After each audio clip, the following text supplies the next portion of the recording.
This idiot, Lee. Disgusting as well.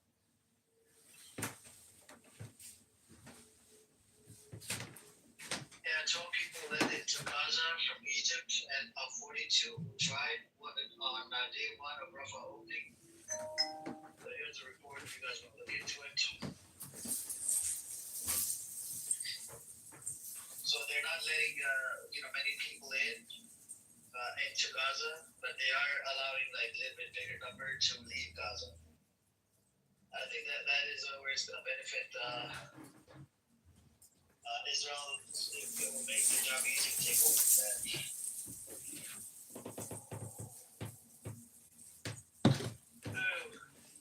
What else do we have?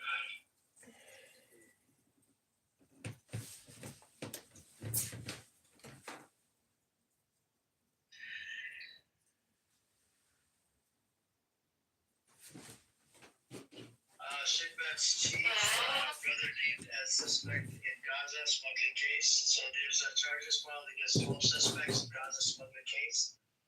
Court says Bezalel Zini, Shinbet chief's brother, who was slated to also be indicted, took 15,000 shekels to transfer goods to Gaza in his vehicle during IDF reserve duty.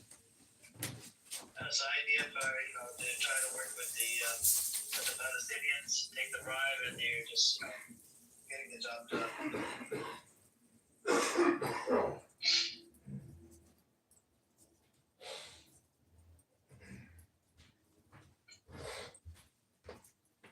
me put the link in the chat. Here's the link.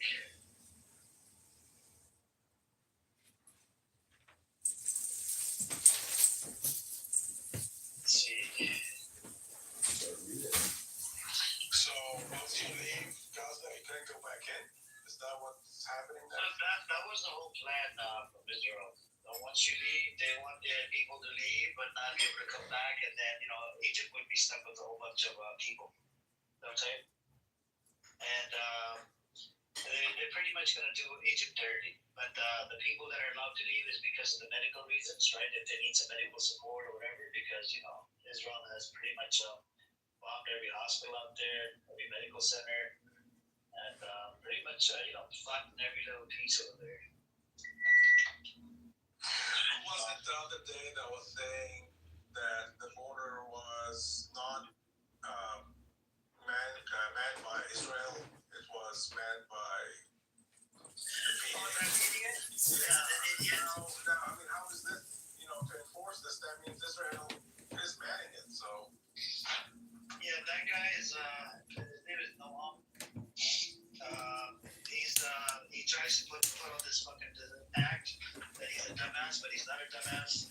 And Zionist scumbags they're just animals. Right? That guy is an animal for sure. He comes in here, he tries to troll, and quite a few times he tried to troll me on the milk roof. I opened up a room of milk because, according to the Times of Israel article, they were going to have problems with the milk because of some reform that they were going to introduce or whatever, and a lot of farmers were pissed off. And the article talked about that there could be shortage of milk and this and that, so I opened a room on it.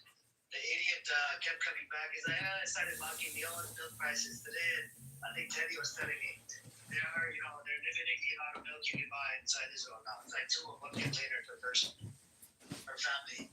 It's probably powdered milk, no? Yeah, it's a cow milk, cow.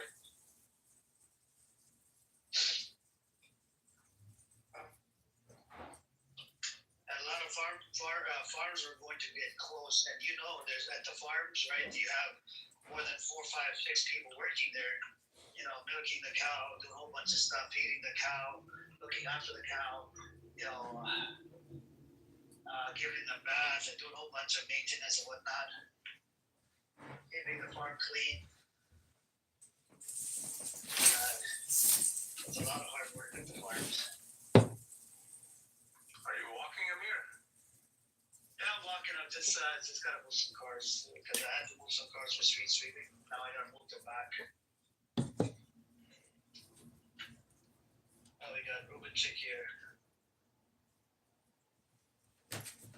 Hello, everybody.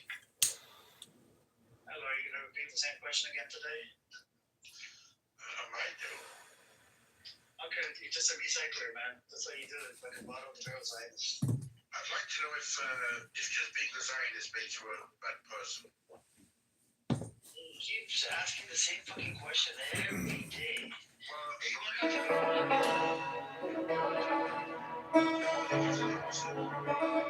Yes, being a Zionist is basically you an organization killing people, genocide them, starving them, doing a whole bunch of atrocities against Palestinians.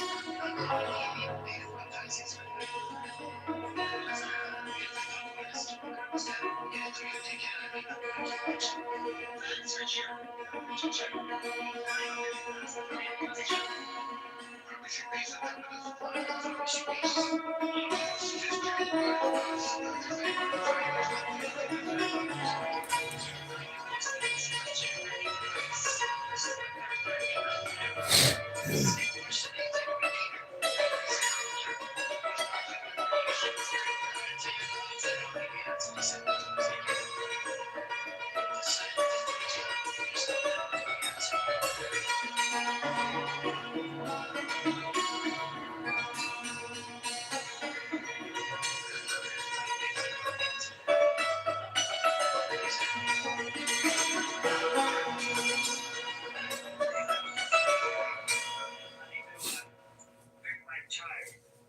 I made some chai, but I have to move these cars because if I don't, I'll get a whole bunch of tickets.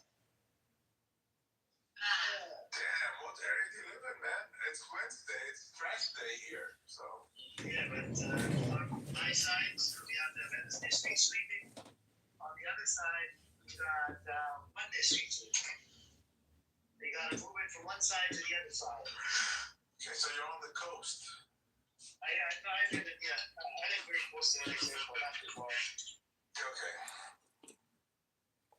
You're like 20 minutes away from me, you know that. Yeah, I live in residential area. So there's nothing but houses here, no building. You know those area. I used to live in an area where there was a bunch of buildings. It's so hard to find parking though.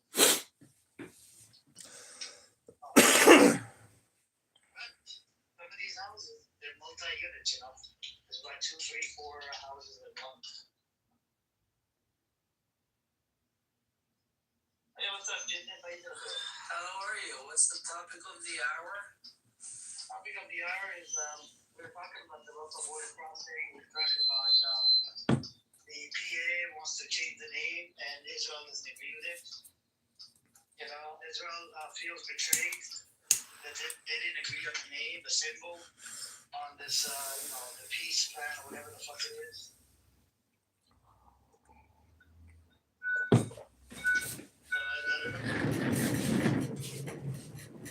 They want to change the peace plan? What are you talking about? I'll read you the article. It's in the chat. Let me see.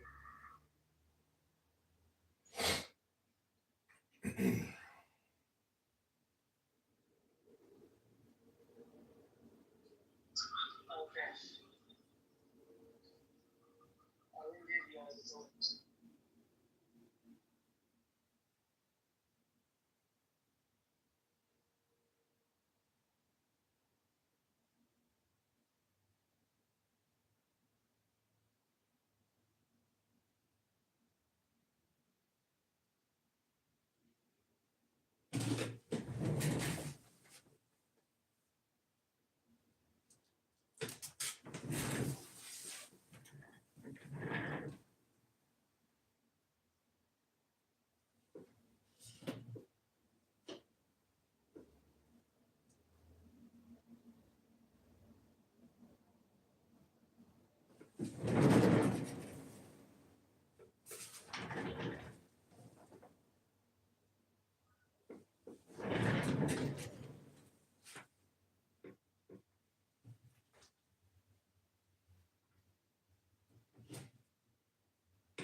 Okay, the fish.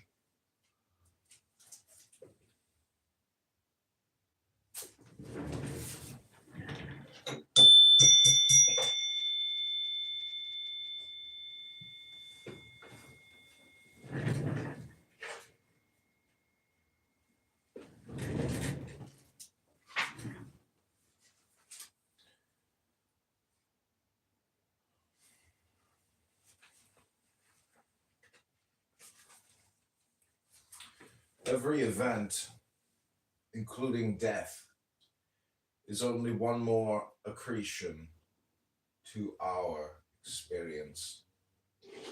Freely willed by ourselves from the beginning, and therefore predestined. Introduction to the Book of the Law.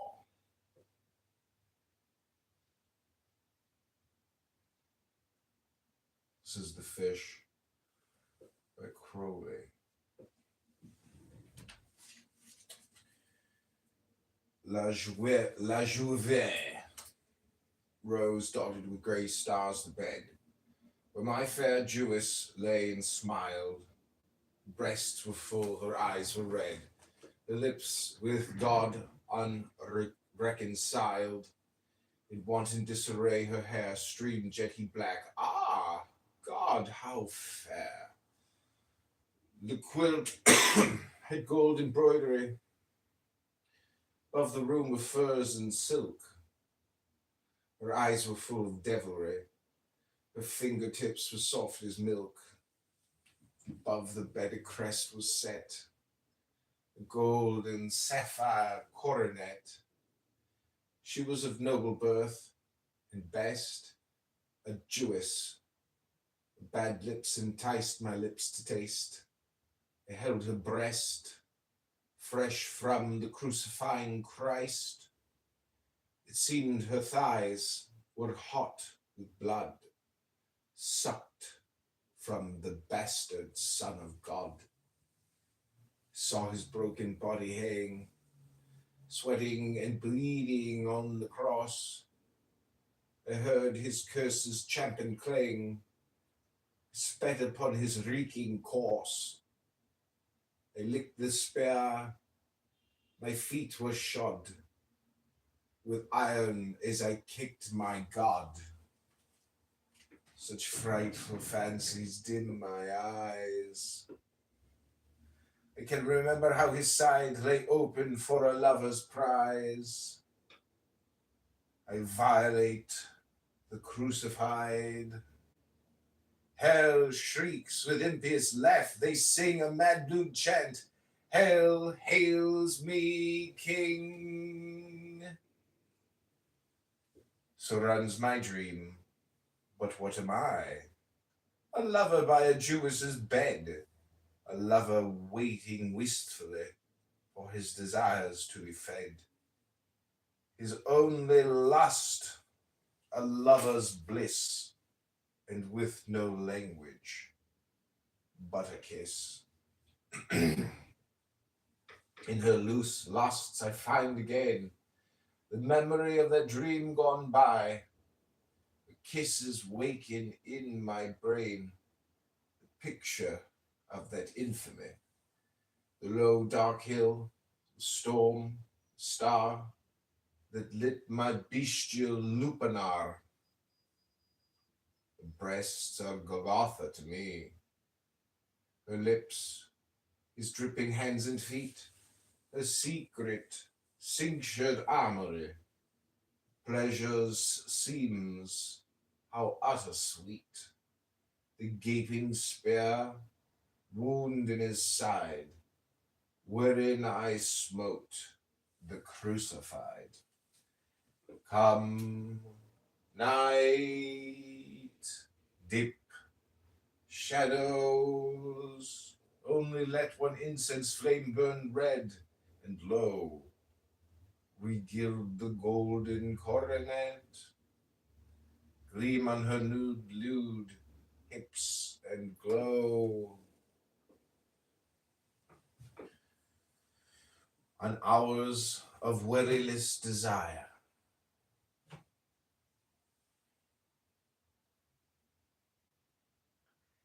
bastard and infernal flame.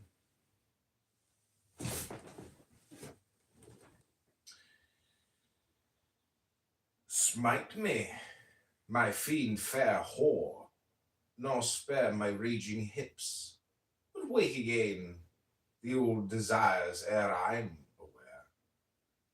Joy more intense from cruel pain. They say he hoped his crown to fix by his delirious crucifix. Yes, spare me not, red-lipped, low-browed, large-featured animal I love. Prolong the orgy, shriek aloud, with drunken vehemence above, all violence more than Corybant. To our Achaean god, absinthe. Ah, thy red lips and its green glint, its wavy splendor, and the dance thy belly weaves, triple hint of hell and Algiers and France. Ah, Judas love, this flask will drain, kiss hard, and so to bed again.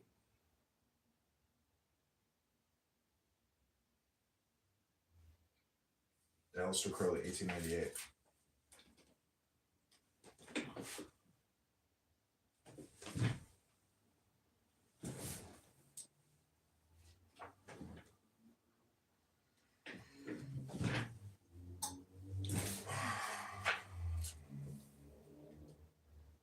They draw the shining god unto the land in nets.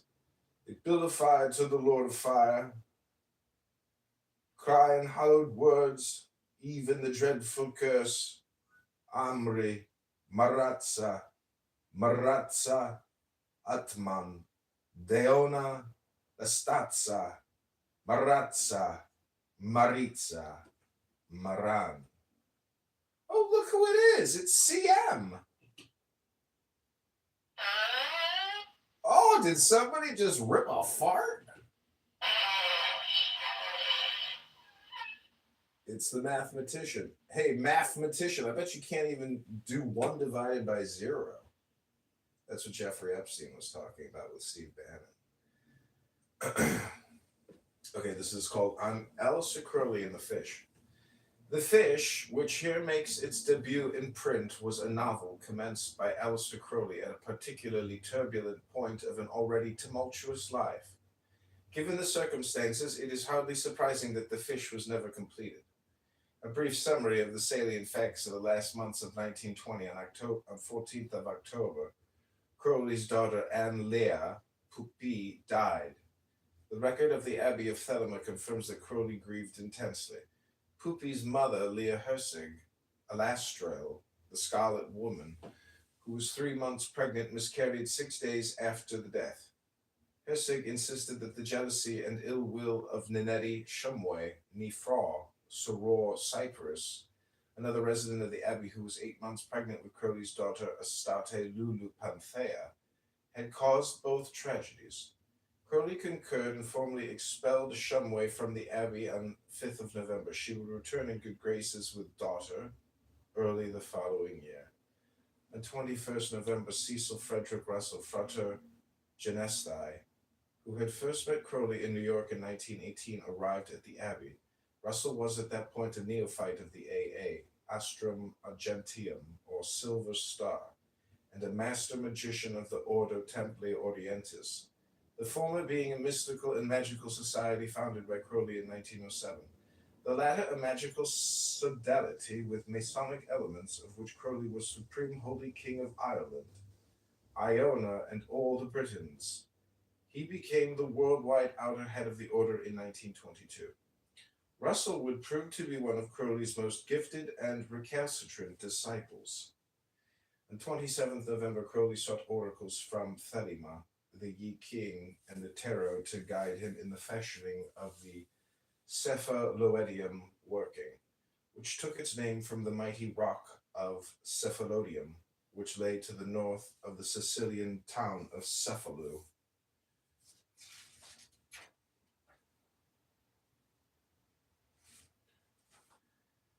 where the abbey, a modest single-story house whitewashed without efflorescently muraled by Crowley within, was located. On 1st of December, Wednesday, the day of Mercury, Crowley, Hersig, and Russell ceremonially affixed the signatures to the oath of the working after a banquet of fish and yellow wine. The menu was chosen because of its suitability for the dominantly mercurial nature of the cephalodium working.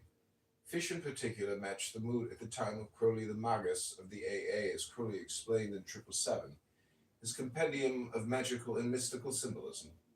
All fish are sacred to Mercury because of their swiftness, their cold-bloodedness, the gleaming white or iridescent colors which are characteristic of their scales, and to some extent to the method of reproduction. In the book of the Cephalodium working, Crowley describes his inward response when Tahuti Mercury was invoked in the great magical circle by Frater Genestai on 27th November of 1920. Thus was Tahuti manifest in the mind of the beast, like light therein, clear, icy wit without heart. At 11 o'clock on the night of 28 November, it is further specified, did the beast work under the Scarlet Woman, his work to make the great operation go aright. Now, the primary purpose of the Cephalodium working was to establish the Book of the Law, and in particular to spur the completion by Crowley of its accompanying comments, and thereafter to publish the whole as commanded by the Book of the Law.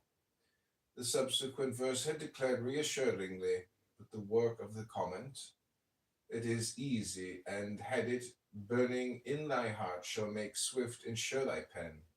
But here was a prophecy that Crowley could not fulfill. Never in his life was he satisfied with his efforts on the various drafts of his comment on the law. Indeed, the book of the Cephalodium working explicitly records Crowley's sense of failure on that score, although he diligently continued his labors upon it.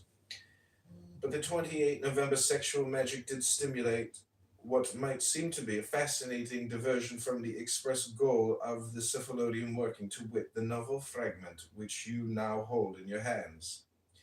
As Crowley described it in the book of the Cephalodium working, immediately was the beast inspired to a writing mercurial, a satire upon the fish, and thus wrote he some 14 or 15 hours after that stint. Crowley renewed his labors.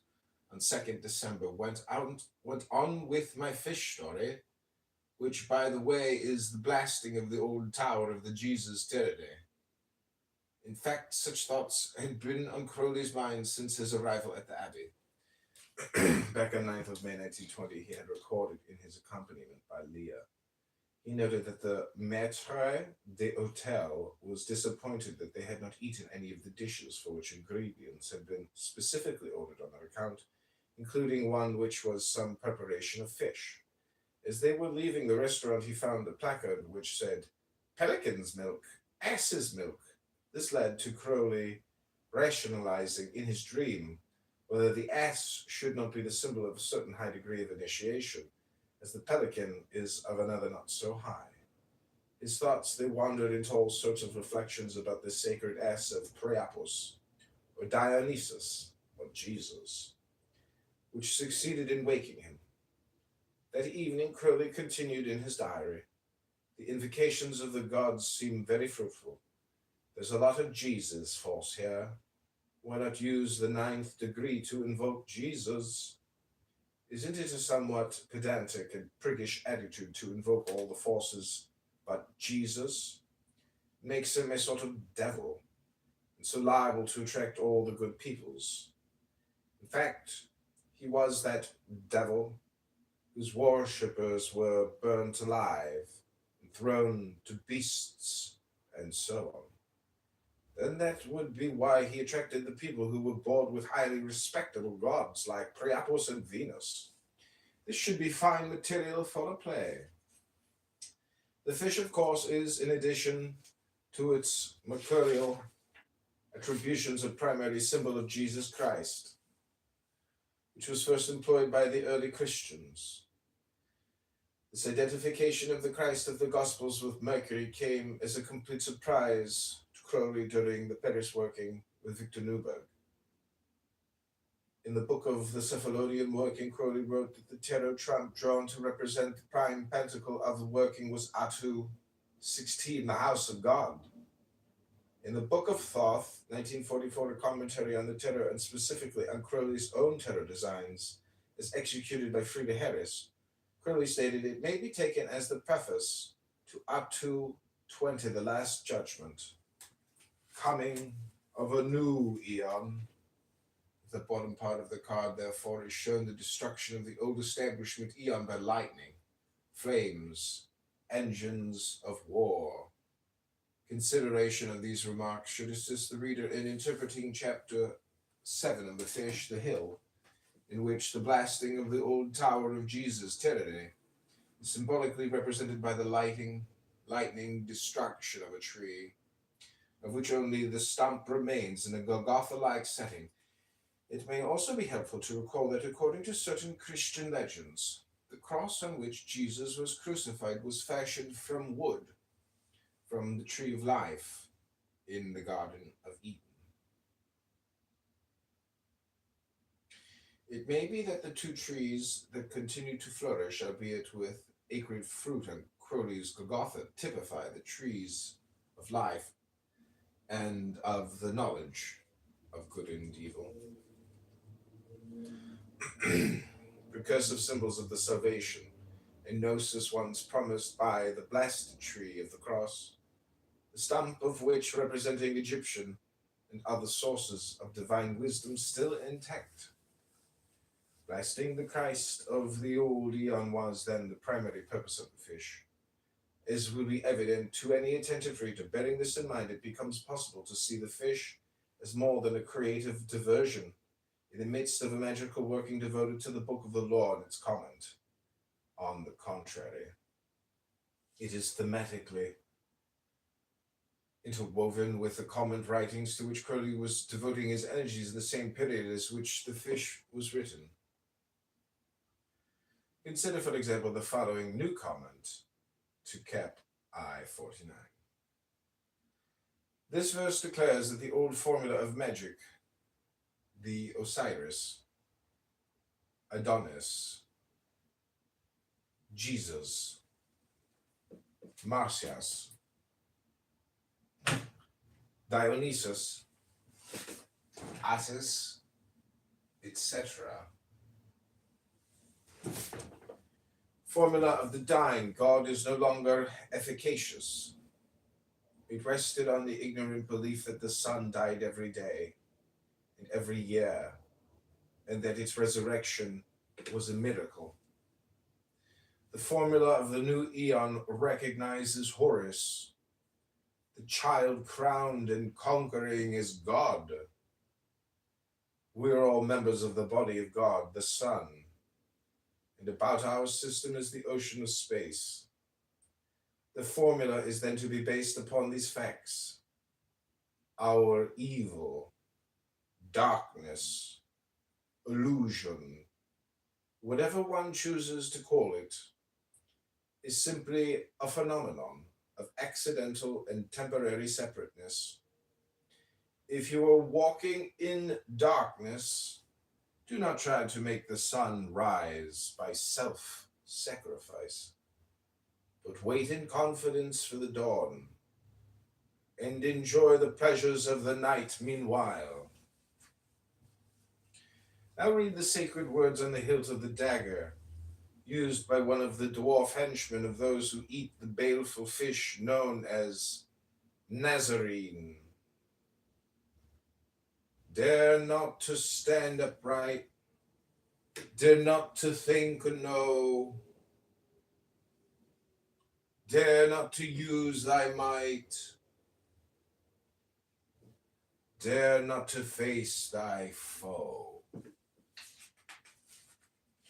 dare not to do thy will, dare not to love thy mate, dare not to live thy fill. Be feeble, fool of fate. Beneath, that's from chapter 4 of The Salesman. Beneath the surface satirical turn of the fish, Crowley was waging the R2-16 war with a vengeance. In Chapter 5 Analysis, the Christian sect of the Plymouth Brethren, in which Crowley was raised and in which his father Edward was active as a preacher and pamphleteer, is dismissed by a mysterious editor who makes his one and only appearance in the novel at this point, as if Crowley could not bear the thought that the barb of his satire might not be felt here, as one of many fanatical sects fostered in supposedly tolerant Protestant countries. In the 9 chapters of The Fish that have survived, the major and indeed the obsessive metaphor is that of the putrefying fish, all 4 of the members of the expedition to Abyssinia, who are otherwise quite different human types, share a visceral, violent disgust for the Nazarene. In 777, Crowley outlined the symbolism of the Hebrew letter Nun. A fish is that which lives and moves in the water, which is here a symbol of death. It therefore indicates the forces of Scorpio, generation through putrefaction. It is through the eating of the putrid fish, Nazarene, that the wretched transformation of human souls is generated.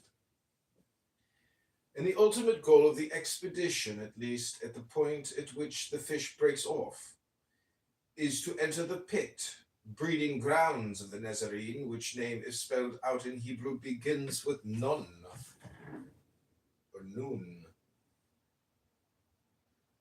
As always with the Crowley text, the levels of symbolism to be traced and meditated upon are manifold.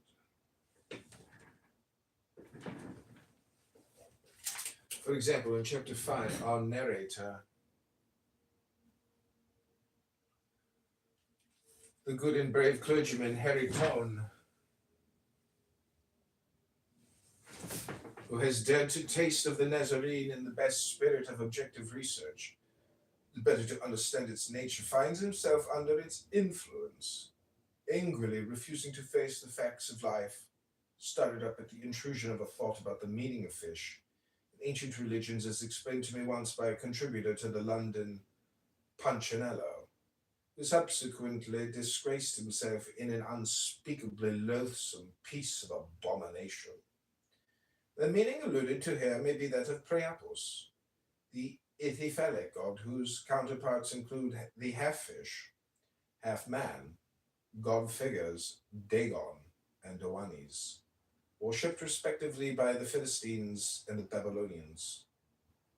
In the Egyptian myth of the mutilation of Osiris by his brother Set, the phallus of Osiris, the only bodily part of her husband and twin that Isis failed to recover was swallowed by a fish of the Nile.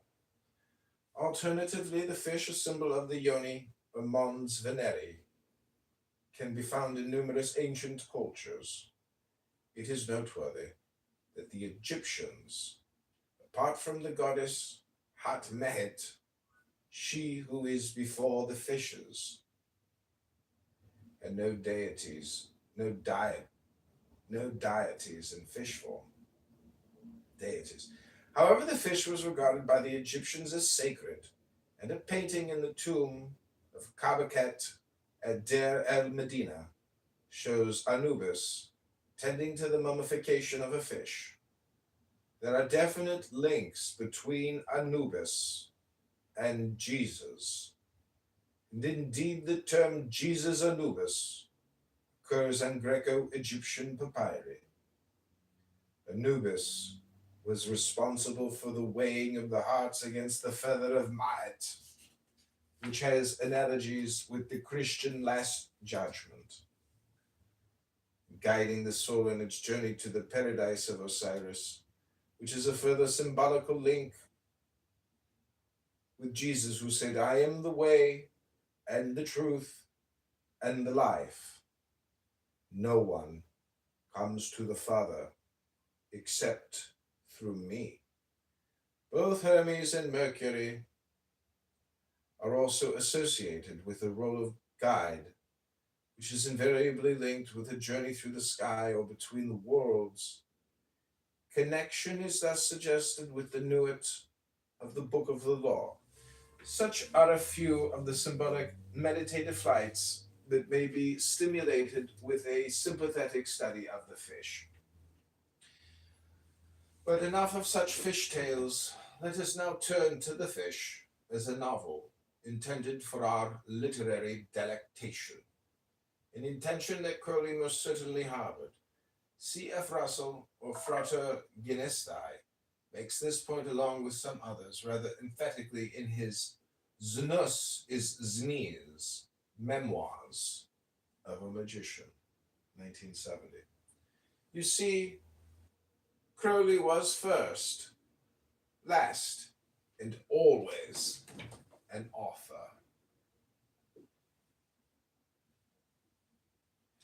A literateur.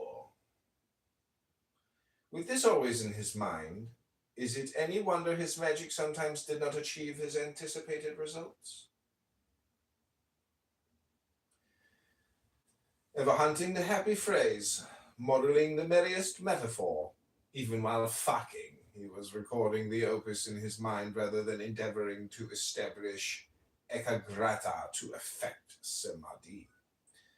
Like a professional magician deceiving destiny with misdirection, not realizing fate was his own higher self.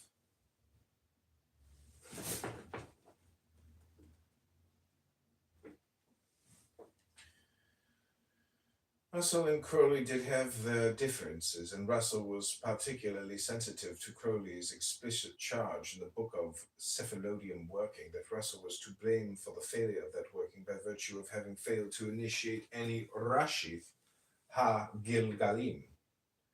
That is, the initial turning or energizing of the spheres or chakras necessary to sexual magic. Russell in Znus is Znees has his own kind comments on Alice Crowley's sexual allure and so forth, but Russell is acute, I think, when he points to the literary ambitions that flamed within Crowley throughout his life. The furtherance of Thelema and the laurel wreath of cultured acclaim were two possible motives in the writing of The Fish. A third may have been the badly needed money that a commercial success could bring him. Crowley was eager enough to appeal to readers of popular fiction, as evidenced by the lively demi-monde plotting of The Diary of a Drug Fiend, 1922. In the case of The Fish, a possible inspiration for Crowley's plotline may have come from the vogue for tales of lost civilizations that had been triggered by H. Rider Haggard and his classic novel, King Solomon's Mines. The staggering success of this book is reflected by the fact that it has remained continuously in print since the date of its first appearance. Going off to a strange continent in search of a lost race was not exclusive to Haggard and Africa, as Sir Arthur Conan Doyle proved with his novel, The Lost World. Set in the Amazon jungles in the very period in which Crowley was writing The Fish, Edgar Rice Burroughs, the creator of Tarzan, was commencing his own rise to fame with novels such as The Lost Continent, 1916. The search for ancient and hidden civilizations was in the air, and it is possible that Crowley, in search of a popular vehicle for Thelema, could not resist trying it out. A page of handwritten notes left by Crowley, see Appendix 1, the only surviving record of how Crowley intended to complete The Fish, indicates that after numerous harrowing adventures that claim the lives of Green and Thornley, not to mention the timely aeronautical aid of rebellious light bringing Lucifer, and a surreptitious diet of truth, will, and love, Lyle and Tone emerged victorious over the bottomless pit of Cree's Needham. Had Crowley gone on to complete the novel, it might have been a corker of a story. Why he did not see fit to do so remains unknown. The Fish was intended to be not only a page-turning adventure tale, but also a satire. The jibs at Christendom, which dominate the surviving chapters, are free-swinging and often clumsy body blows, but they do yield fresh insights into Crowley's attitude towards Christianity. The fish was hardly Crowley's first polemic against that creed. In poetic works such as The Sword of Song, 1904, and Why Jesus Wept, he attacked the philosophical absurdities and moral hypocrisies that he believed were entrenched in Christian dogma. In The Gospel According to St. Bernard Shaw, written in 1916 and first published posthumously in 1953, Crowley, drawing from The Golden Bough, researches of J.G. Fraser, sought to reduce Jesus to a fictional construct drawn from past dying gods of the Levant. But Crowley could not bring himself to have done with his rage against the Christian faith, despite his own lines. In Ascension Day, the opening poem, The Sword of Song, no. On the other hand, the Buddha says, I'm surprised at you. How could a person accept my law and still use hatred? So means of ill, in truth's defense, praise of light? Well, I guess Brer Buddha's right. Of course, these lines come prior to Crowley's 1904 reception of the Book of the Law, and it may be argued either that Crowley came to regard the Buddhist teaching as abrogate, or that Crowley could not finally abide by the teaching.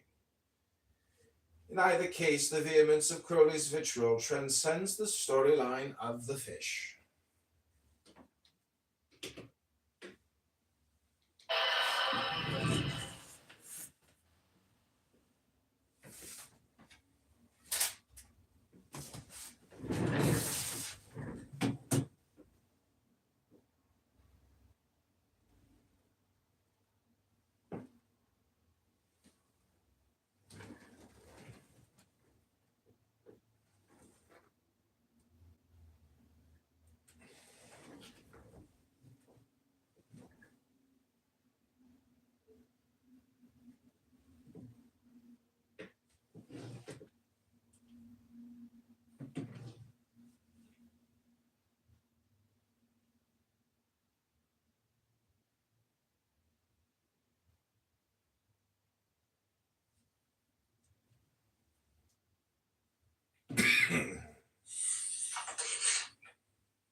Do what thou wilt shall be the whole of the law.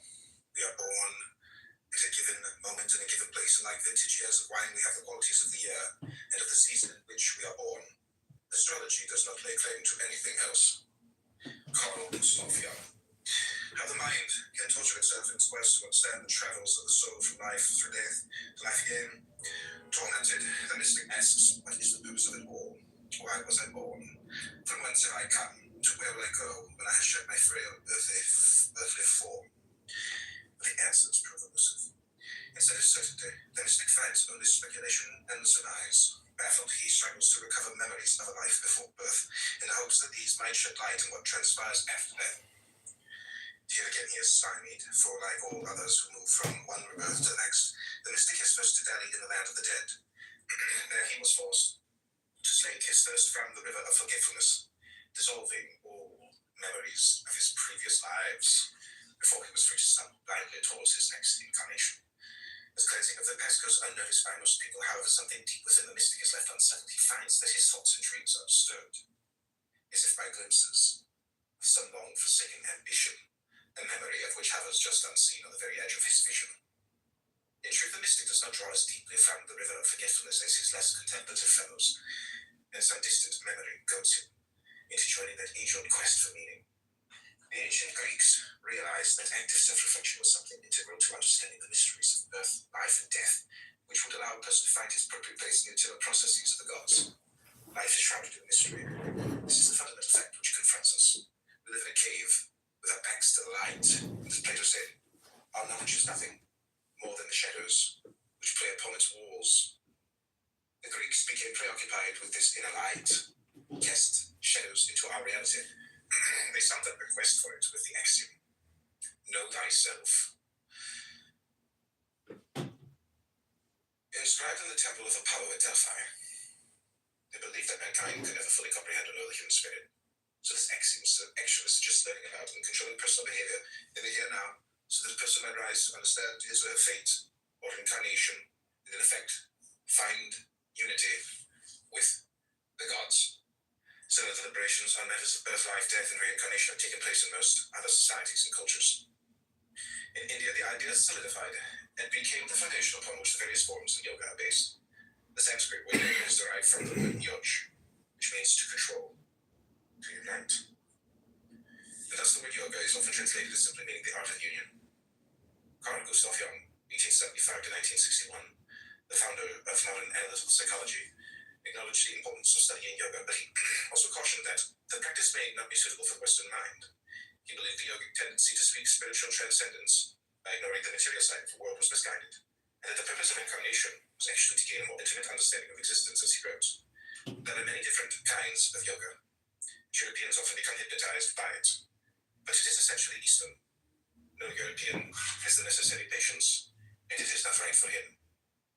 The more we study yoga, the more we realize how far it is from us. A European can only imitate it, and what he acquires by this is of no real interest. Jung continued, in the course of the centuries, the West will produce its own yoga. Although I am not completely in accord with Jung's assessment that Europeans have no patience, and disagree with the assertion that we get nothing of any interest out of doing this type of practice, he did make a valid point when he proposed that a new approach to the art of union is necessary for our Western archetype. He seems to suggest that psychology could play that role, but to me that is difficult to hear. In an echo of yoga, we find modern psychology preoccupied with bringing the unconscious mind to conscious awareness, whilst either downplaying the role of the body or treating it merely as a cumbersome appendage that must be mastered. To me, the core premise of Western magic is that we incarnate into our body in order to gain an experience, not transcend it, and that we must examine the whole process equally. The holistic approach is surely far healthier than a fragmented one, and it is indeed the direction in which psychology has been creeping for some time. Besides being a Jungian psychologist, Dane Uridyar, 1895 to 1985, was one of the most notable practitioners of modern astrology. Reflecting on such matters, he observed that ancient Hindu yoga was based on this realization of the meaning and power of the breath, and so also in another sense was astrology. Astrology was the means to relate the first moment of the individualized freedom of the first breath to the eternal cosmic process. Astrology was therefore, and can be today, a method to take the individual out of his isolation and to incorporate it into the eternal process. It is my intention to offer a fresh approach to the subject of union through the study of astrology. As mortals, we have been given clues as to how to manipulate our lower ego, so that we may surrender self without losing the overall ego, which is the driving factor we require to appreciate the experience for which we incarnated. Astrology blends together mind, body, and our reality, revealing that each is an integral part of the other, and in so doing, it underscores the relationship between yoga refers to as the anja, and the Muladhakaras, as being a concept that Carl Jung was starting to explore as far back as 1932. This will be discussed later in the book.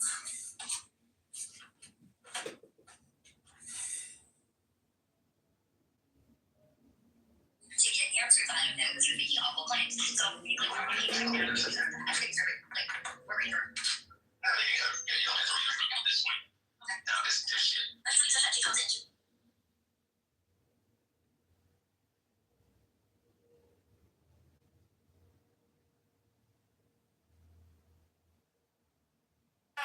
Making stuff up. You do you. You Can I say do something you. to drink? Well, You do. I'm still. My mouth is still moving. My mouth is still moving.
Look at the fish.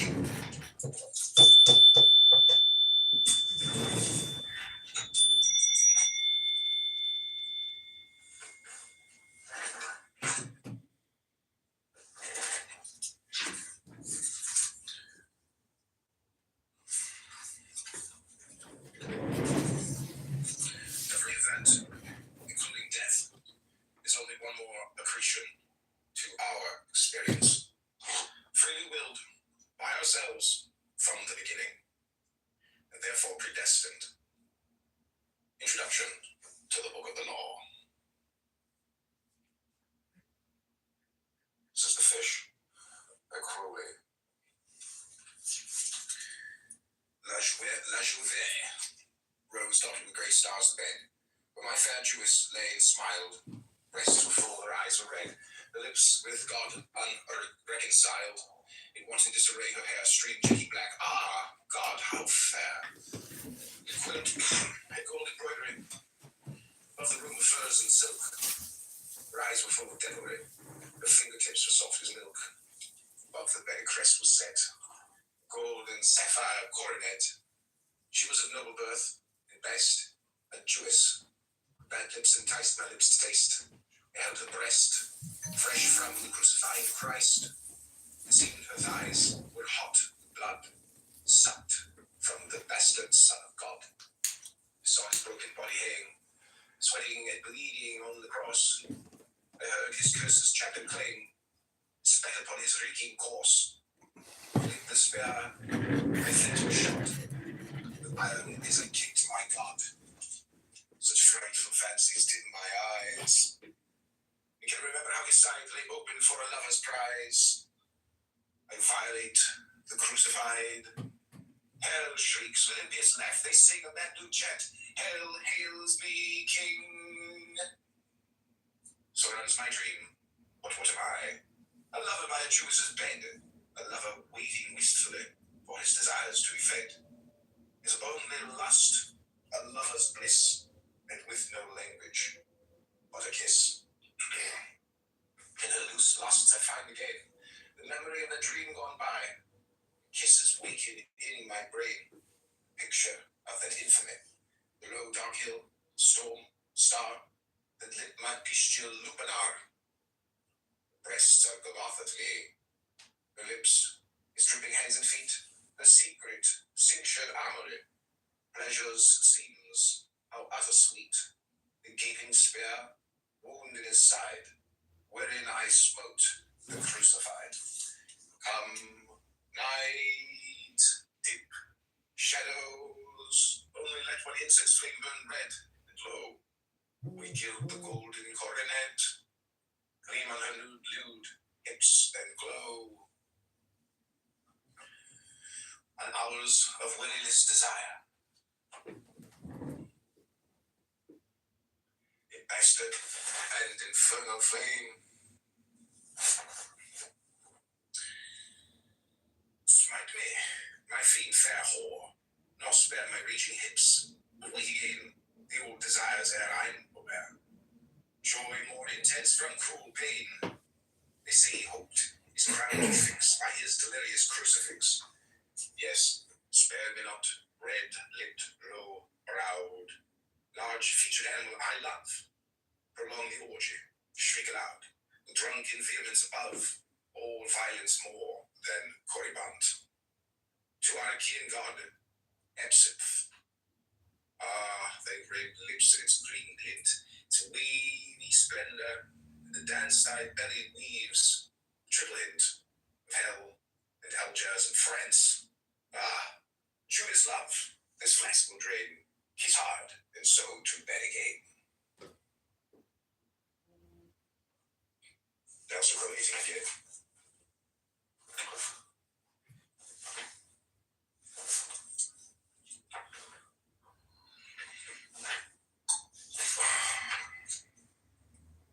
They drove a shining god into the land in nets. They built fire to the Lord of Fire, crying hallowed words, even the dreadful curse. Amri, Maratza, Maratza, Atman, Deona, Astatsa, Maratza, Maritza, Maran. Oh, look who it is! It's CM! Oh, did somebody just rip a fart? It's the mathematician. Hey, mathematician, I bet you can't even do 1 divided by 0. That's what Jeffrey Epstein was talking about with Steve Bannon. This is called Aleister Crowley and the Fish. The Fish, which here makes its debut in print, was a novel commenced by Aleister Crowley at a particularly turbulent point of an already tumultuous life. Given the circumstances, it is hardly surprising that The Fish was never completed. A brief summary of the salient facts of the last months of 1920 on 14th of October. Crowley's daughter Anne Leah Poupie died. The record of the Abbey of Thelema confirms that Crowley grieved intensely. Poupie's mother, Leah Hersig, a Lastrell, a Scarlet woman, who was 3 months pregnant, miscarried 6 days after death. Hersig insisted that the jealousy and ill will of Ninety Shumway, Nifra, Soror, Cyprus, another resident of the Abbey who was 8 months pregnant with Crowley's daughter Astarte Lulu Panthea, had caused both tragedies. Crowley concurred and formally expelled Shumway from the Abbey on 5th of November. She would return in good graces with daughter early the following year. On 21st November, Cecil Frederick Russell Futter, Genestai, who had first met Crowley in New York in 1918, arrived at the Abbey. Russell was at that point an infant of the AA, Astrum Argenteum, or Silver Star, and a master magician of the Order Templi Orientis, the former being a mystical and magical society founded by Crowley in 1907. The latter had a magical fidelity with Masonic elements, of which Crowley was Supreme Holy King of Ireland, Iona, and all the Britons. He became the worldwide outer head of the Order in 1922. Russell would prove to be one of Crowley's most gifted and recalcitrant disciples. On 27th November, Crowley sought oracles from Thelema, the Yi King, and the Tarot to guide him in the fashioning of the Cephalodium working, which took its name from the mighty rock of Cephalodium, which lay to the north of the Sicilian town of Cephalo.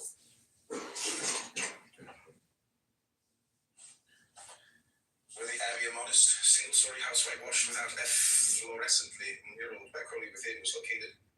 On 1st of December, Wednesday, the day of Mercury, Crowley, Hersig, and Russell ceremonially affixed the signatures to the oath of the working after a banquet of fish and yellow wine. The menu was chosen because of its suitability for the dominantly mercurial nature of the Cephalodium working. Fish in particular matched the mood at the time of Crowley the Magus of the AA, as Crowley explained in Troop 7, his compendium of magical and mystical symbolism.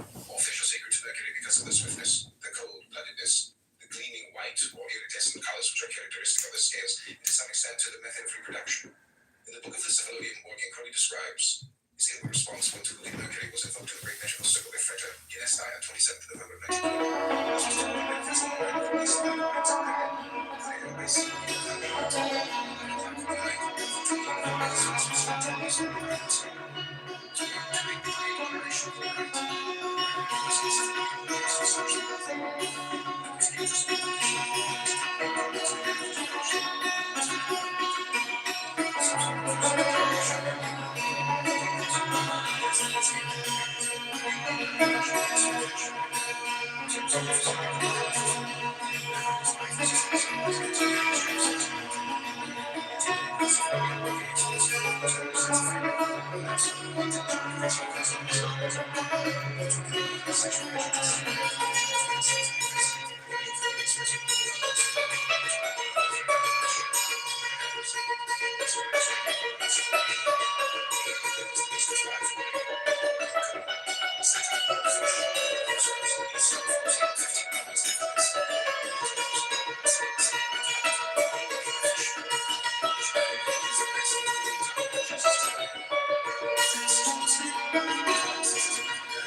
is, in addition to its material attributions, a primary symbol of Jesus Christ, which was first employed by the early Christians.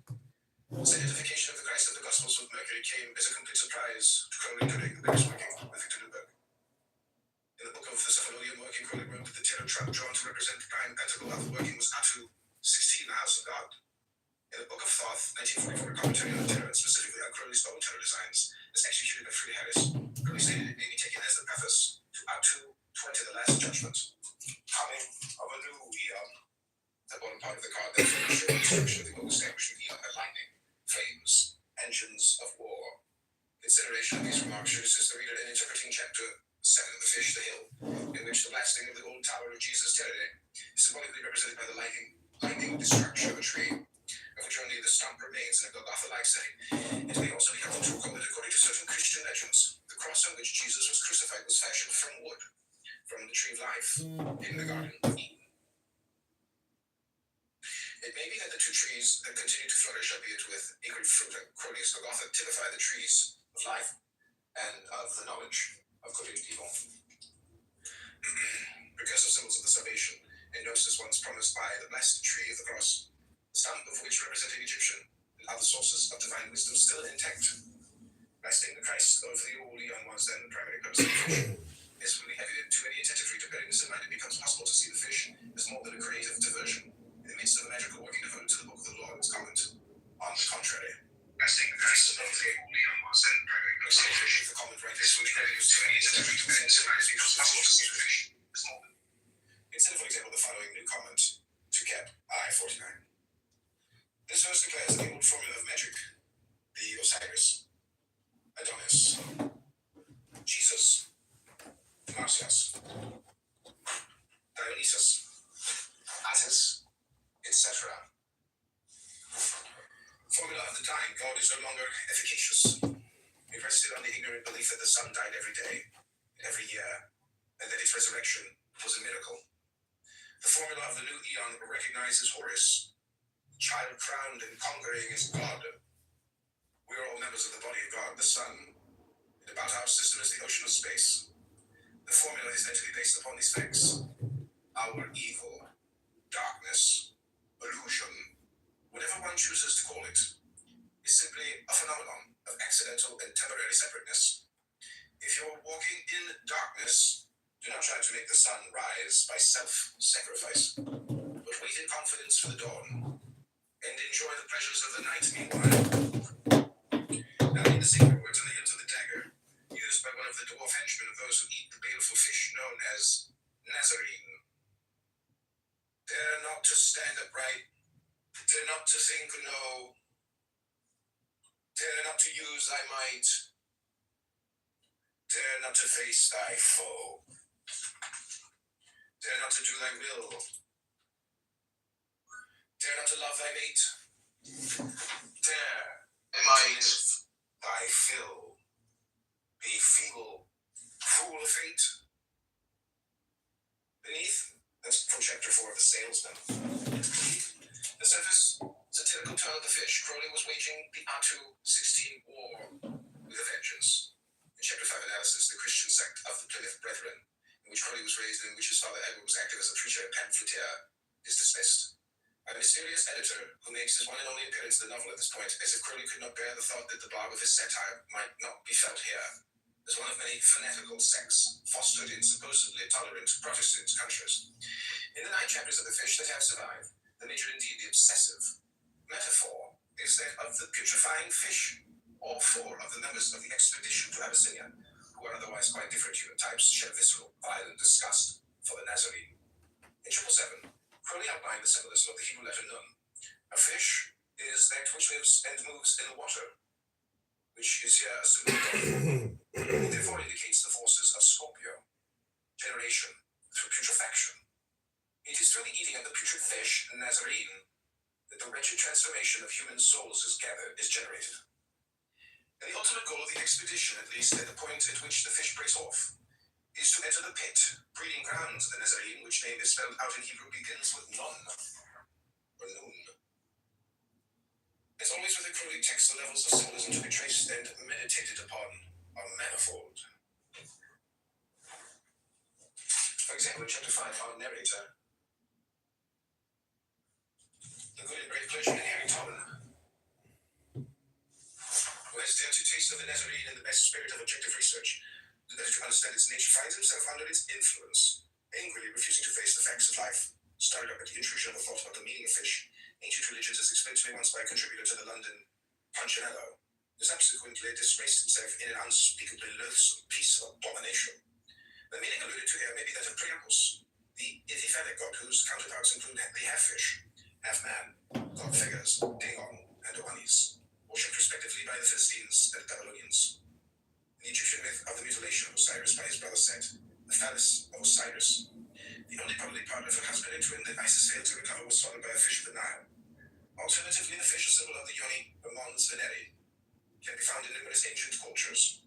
It is noteworthy that the Egyptians, apart from the goddess Hathmet, she who is before the fishes, and no deities in fish form.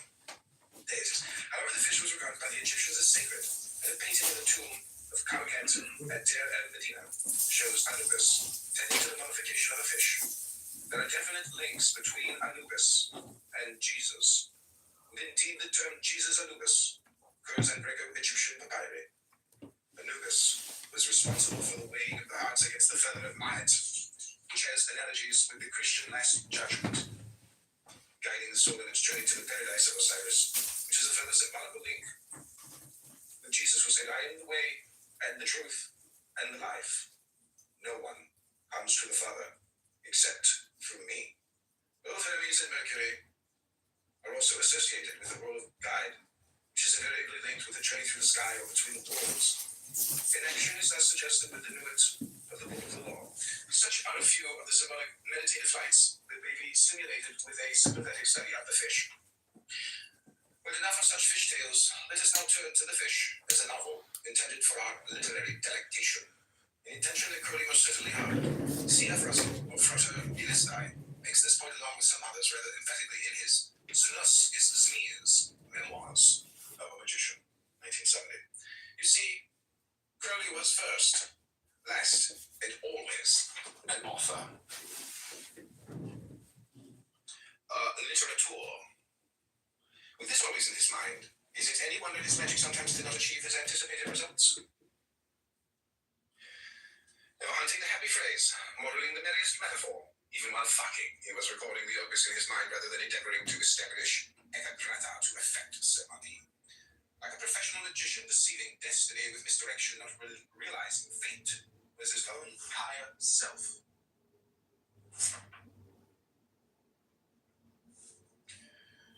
Russell and Crowley did have their differences, and Russell was particularly sensitive to Crowley's explicit charge in the book of Cephalonian working that Russell was to blame for the failure of that working by virtue of having failed to initiate any Rashid ha-Gilgali. That is, the initial turning or energizing of the spheres or chakras necessary to sexual magic. Russell in Znus is Znees has his own kind comments on Alice Crowley's sexual allure and so forth. But Russell is acute, I think, when he points to the literary ambitions that flamed within Crowley throughout his life. The furtherance of Thelema and the laurel wreath of culture declaim were two possible motives in the writing of The Fish. The third may have been the badly needed money that a commercial success could bring him. Crowley was eager enough to appeal to readers of popular fiction, as evidenced by the lively Dalymond plotting of The Diary of a Drought Fiend, 1922. In the case of The Fish, a possible inspiration for Crowley's plotline may have come from the vogue for tales of lost civilizations that had been triggered by H. Rider Haggard and his classic novel, King Solomon's Mines.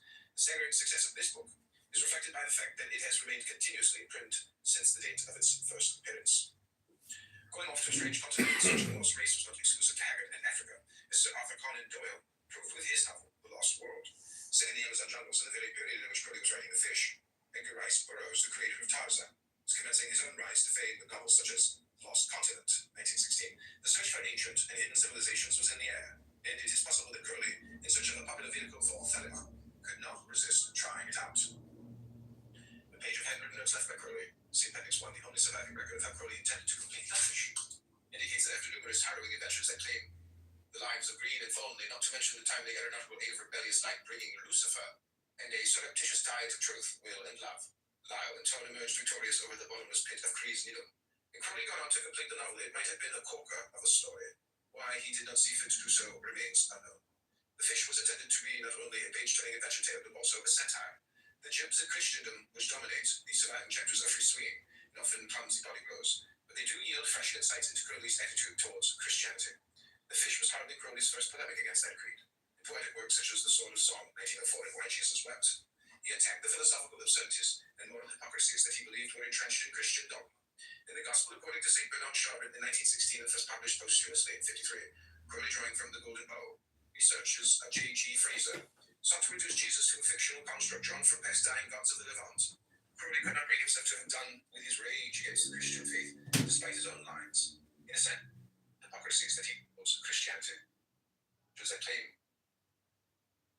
As Sir Arthur Conan Doyle proved with his novel, The Lost World, set in the Amazon jungles in the very period in which Crowley was writing The Fish, Edgar Rice Burroughs, the creator of Tarzan, was commencing his own rise to fame with novels such as Lost Continent, 1916. The search for ancient and hidden civilizations was in the air, and it is possible that Crowley, in search of a popular vehicle for Thalion, could not resist trying it out.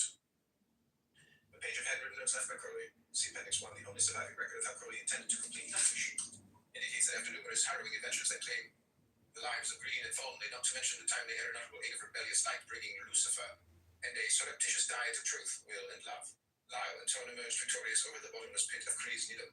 When Crowley got on to complete the novel, it might have been a corker of a story. Why he did not see fit to do so remains unknown. The Fish was intended to be not only a page-turning adventure tale, but also a satire. The jibs at Christendom, which dominate the surviving chapters, are free-swinging and often clumsy body blows, but they do yield fresh insights into Crowley's attitude towards Christianity. The Fish was hardly Crowley's first polemic against that creed. In poetic works such as The Sword of Song, 1904, and Why Jesus Wept, he attacked the philosophical absurdities and moral hypocrisies that he believed were entrenched in Christian dogma. In the Gospel according to St. Bernard Shaw, written in 1916 and first published posthumously in 1953, Crowley, drawing from the Golden Bow, researchers J.G. Fraser sought to reduce Jesus to a fictional construct drawn from past dying gods of the Levant. Crowley could not bring himself to have done with his rage against the Christian faith, despite his own lines. In Ascension Day, the opening poem, The Sword of Song, no. On the other hand, the Buddha says, I'm surprised at you. How could a person accept my law and still use hatred? The sword means of ill, in truth's defense. Praise blind. Well, I guess Buddha's are right. Of course, these lines come prior to Crowley's 1904 reception of the Book of the Law, and it may be argued either that Crowley came to regard the Buddhist teaching as aggregate, or that Crowley could not finally abide by the teaching. In either case, the vehemence of Crowley's vitriol transcends the storyline of The Fish.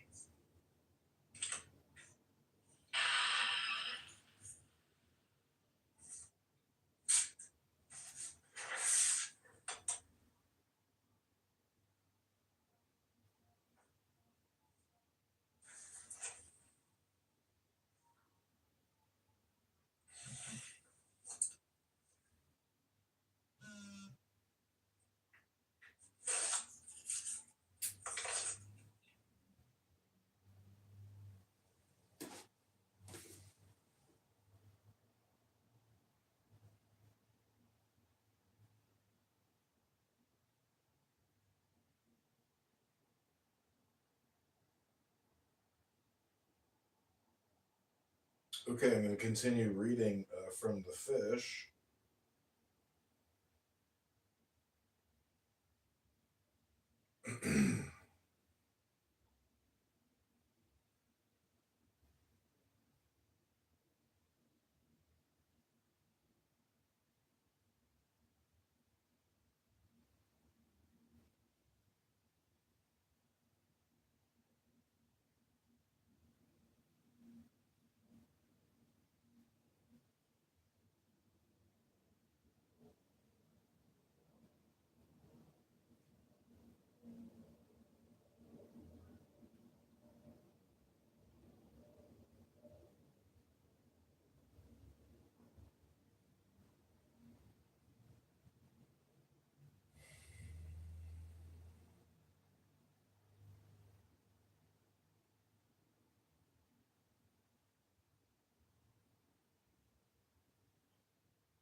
This is The Fish by Aleister Crowley, page 22. Page 23. One must be careful not to fall into the same simplistic tendency as shown by those critics who assert that Crowley was a hater of Jesus Christ himself. As the previously quoted diary entry for 9th of May 1920 evidences, Crowley regarded Jesus as quite as suitable for invocation as any other divine being. Crowley's fundamental attitude is best stated in his own words from Confessions. I did not hate God or Christ, but merely the God and Christ of the people whom I hated. It was only when the development of my logical faculties supplied the demonstration that the scriptures support the theology and practice of professing Christians that I was compelled to set myself in opposition to the Bible itself. It does not matter that the literature is something magnificent, and that in isolated passages the philosophy and ethics are admirable.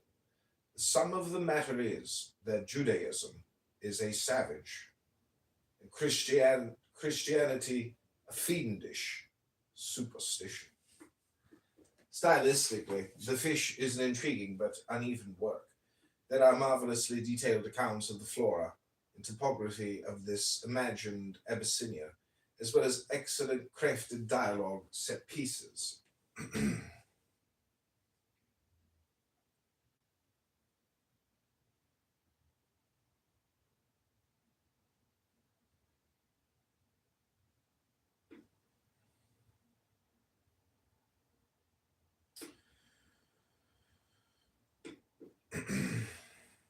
And while Crowley demonstrated in the diary of a stylistically, The Fish is an intriguing but uneven work, the marvelously detailed accounts of the flora and topography of this imagined Abyssinia, as well as excellently crafted dialogue set pieces. But at least part of The Fish was composed through dictation, and while Crowley demonstrated in the diary of a drug fiend that he was uncommonly gifted at talking a novel aloud, in The Fish, the long-windedness sometimes shows. Still, The Fish has decided virtues. The richness of its symbolical interplay has already been discussed. In addition, it should be recognized that Chapter 5, aptly titled Analysis, is as probing a study as Crowley ever wrote on what he believed to be the psychological consequences of Christian faith. Further, the refutation by Lyle in Chapter 9, The Life Pessimism of Green, is a fascinating attempt at rebuttal of the first of the Buddha's Four Noble Truths. As such, it is illustrative of the uniqueness of the spiritual emphasis offered by Thelema. As well, it shows the progression of Crowley's thought on this matter from the pre-Thelemic stance on his essay, Science and Buddhism, in 1903, in which the experiential aptness of the First Noble Truth is stated almost as a matter of fact. The Fish may be an overbroad satire, but it also has its depths. The four major characters in The Fish are stock types: Lyle, the sage white hunter straight out of Haggard; Tone, the naive yet devoted missionary; Thornley, the stiff-necked outsider Jew; Green, the scientific materialist and failed acolyte of Nietzsche and Darwin. Yet there is a bit of Crowley in each of them. Lyle is the Crowley of the days of Himalayan exploration. Tone, the Christian, shares Crowley's interest in drugs and scientific research, and also Crowley's conviction that humankind requires spiritual, not merely material sustenance. Thornley is a shrewd and unremitting judge of human capacities, just as Crowley saw himself to be, and Green, for all his pessimism and despair, remains drawn to the vision of freedom and of universal harmony offered by Shelley in Prometheus Unbound. As was Crowley despite himself and despite certain cold-blooded and thus fish-like verses in Cap 3 of the Book of the Law, the chapter as to which Crowley confessed in the Book of the Cephalodium working a lingering repulsion. The Fish is rife with keys to the life and thought of Aleister Crowley. Therein lies its principal fascination.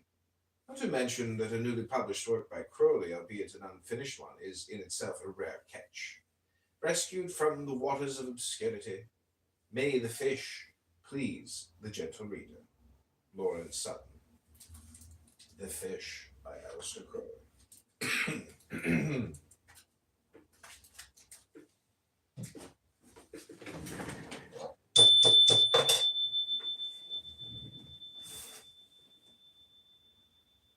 it's been a brief reading, the introduction of The Fish by Alistair Crowley. This is Canada John reading a book. This has been hashtag Wisdom NLP, Books and Wisdom.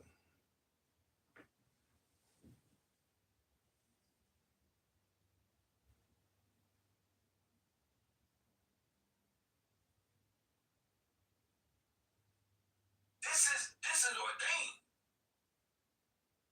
Comment on that. I agree with you completely. While I share Roy's concern about the extreme bigots, Surah 929, the reason why it was brought down. Let's listen to Ibn Kathir. No, I want the verse. I want the verse. I don't want Surah 929. And if you just want to go off the verse, it explains it even better. Because it says, fight those who believe not in Allah, nor forbid what they forbid. Let me get the verse. Wait. Yeah, and then if you want to go to historical context, Ibn Kathir is going to admit the only reason 9, Surah At-Tawbah, ayat 29. 29. Yeah, that verse was talking about me. Exactly. And Ibn Kathir says that the reason why Allah sent that down is because the people of the book rejected Muhammad as a prophet and they just wanted to follow their own. Okay, I'm going to read, I have the tafsir right here. Are you aware that in Islam we have a concept of treating the people of the book with respect and honor? And if anybody committed injustice toward somebody from Christianity or Judaism, the Prophet Muhammad, peace be upon him, is gonna advocate for them on the Day of Judgment. Do you know that? Okay, so hold on. If that's true, why don't you read your very first comment that you put in the chat? Like, why aren't you obeying your God? Like, the very first thing you said is, ain't no hate like Christian love. No, Stop. Say Maria, just wait. No, stop. It doesn't matter. All you're gonna do, if you're either gonna bring up a verse that's contradictory, or you have to realize that Surah At-Tawbah was one of the last revealed verses, so what bring is gonna be abrogated. And so when 929, the Tafsir Ibn Kathir says, therefore, when the people of the scriptures disbelieve in Muhammad, they have no beneficial faith in any messenger. After that, they follow their religions because this confirmed their ideas, lusts, and the ways of their forefathers, not because they are Allah's law and religion. Had they been true believers in their religions, that faith would have been directed to them, to Muhammad, because all prophets gave the good news of Muhammad. Guys, so this is why the verse was revealed, because we rejected Muhammad, therefore Allah said, fight them. That's why, listen to the verse. The verse doesn't say, just like in 9:5 it says, they broke the treaty, therefore you fight them. It gave the reason. And this verse, it says, fight them because why? They believe not, and they don't forbid what Muhammad forbids. So Allah's literally telling you you're fighting people because of their belief. Bro, Quran is clear. Okay, Quran is clear that, okay, Samaria, please. I mean, can you read the Quran in the original without translation? I read the Quran from the original. Arabic is my first language. So, you cannot argue about Quran better than me. Because As well. So, Saint Maria, I want you to address what I said. Surah 929 is literally what they use to show that you can fight people. Can you read it in Arabic? Reject. Yes, you want me to read it in Arabic? Yeah, please. Okay. Oh, God. قاتلوا الذين لا يؤمنون بالله ولا باليوم الآخر ولا يحرمون ما حرم الله ورسوله ولا. Yeah, see, okay, I've been reading it right. All right. Yeah, Smiler, high fire. You know this. Will already told you though, like you trying to like.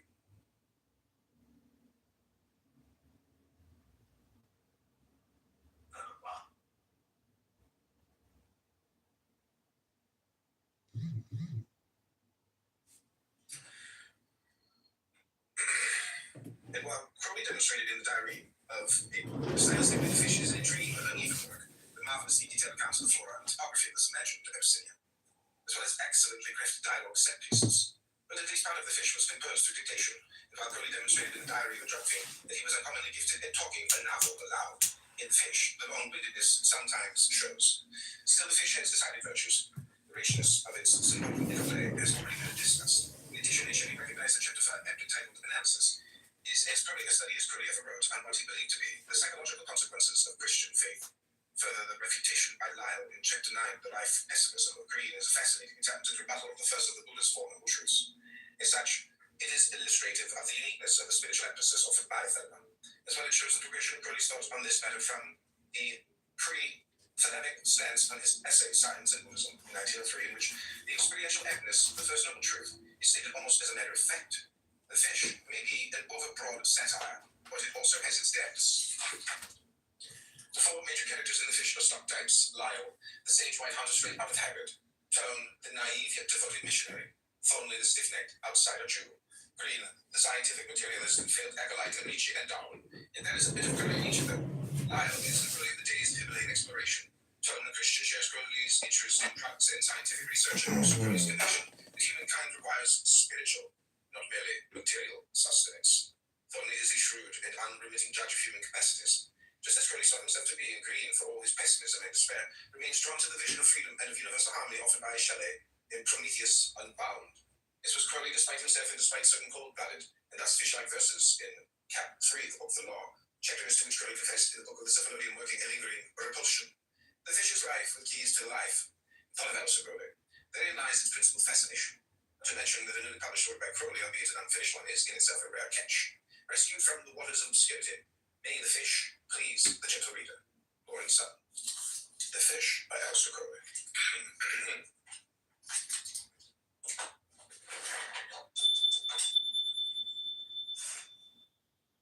Okay, that's been a brief reading introduction of The Fish by Alistair Crowley. This is Canada John reading a book. This has been hashtag Wisdom LP, Books and Wisdom.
And while Crowley demonstrated in the diary of a stylistically the fish is an intriguing but uneven work, the marvelously detailed accounts of the flora and topography of this imagined Abyssinia, as well as excellently crafted dialogue set pieces.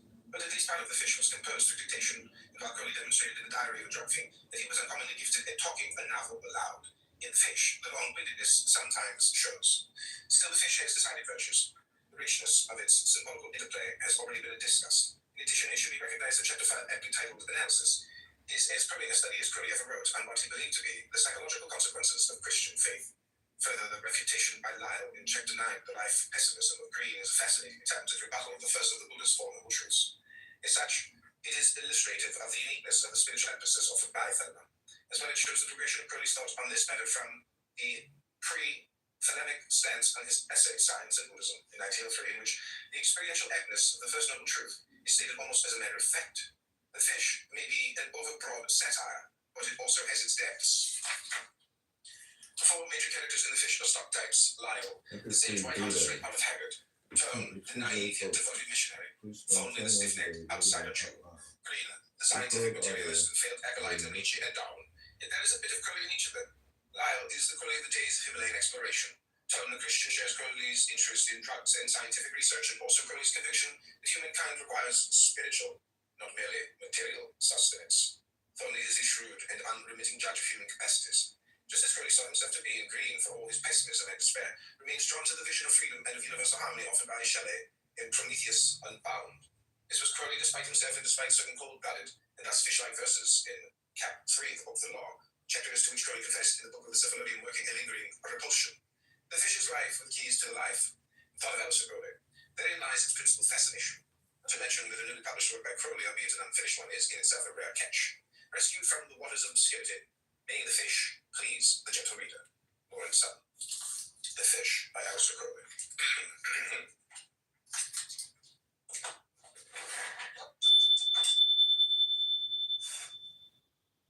Okay, that's been a brief reading introduction of The Fish by Alistair Crowley. This is Canada John reading a book. This has been hashtag Wisdom LRP. Books and Wisdom. Christian faith. Further, the refutation by Lyle in chapter 9, The Life Pessimism of Green, is a fascinating attempt at rebuttal of the first of the Buddha's Four Noble Truths. As such, it is illustrative of the uniqueness of the spiritual emphasis offered by Thelema, as well as shows the progression of Crowley's thought on this matter from the pre-Thelemic stance on his essay Science and Buddhism in 1903, in which the experiential agnes of the first noble truth is stated almost as a matter of fact. The fish may be an overbroad satire, but it also has its depths. The four major characters in the fish are stock types: Lyle, the sage white hunter straight out of Haggard; Tone, the naive yet devoted missionary; Thornley, the stiff-necked outsider Jew; Green, the scientific materialist and failed acolyte of Nietzsche and Darwin. Yet there is a bit of Crowley in each of them. Lyle is the Crowley of the days of Himalayan exploration. Tone, the Christian, shares Crowley's interest in drugs and scientific research, and also Crowley's conviction that humankind requires spiritual, not merely material sustenance. Thornley is a shrewd and unremitting judge of human capacities. Just as Crowley saw himself to be, and Green, for all his pessimism and despair, remains drawn to the vision of freedom and of universal harmony offered by Shelley in Prometheus Unbound. This was Crowley despite himself and despite certain cold-blooded and thus fish-like verses in Cap 3 of the Book of the Law, chapters to which Crowley confessed in the Book of the Syphilodian working a lingering repulsion. The fish is rife with keys to life, thought of Alistair Crowley. Therein lies its principal fascination. Not to mention that a newly published work by Crowley, albeit an unfinished one, is in itself a rare catch. Rescued from the waters of obscurity, may the fish please the gentle reader. Lawrence Sutton. The Fish by Alistair Crowley.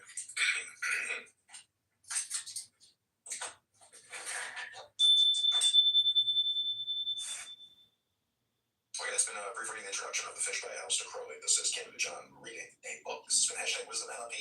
Books and Wisdom.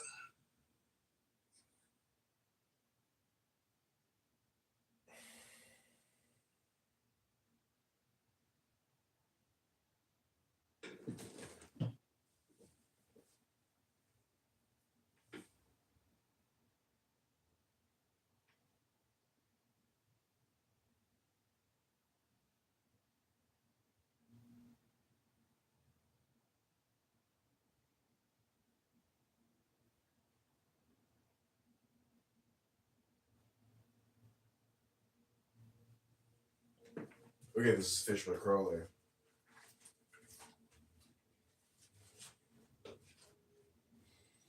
Traveller's Tales. It pleased the inscrutable wisdom of Providence that I should find my health so far undermined by my 11 years as a medical missionary in southwestern China as to leave me no option but to abandon those fields which my labors and hardships themselves had most deeply endeared to me. I looked back through those seasons examining conscience, whether I had hidden my talent in a napkin.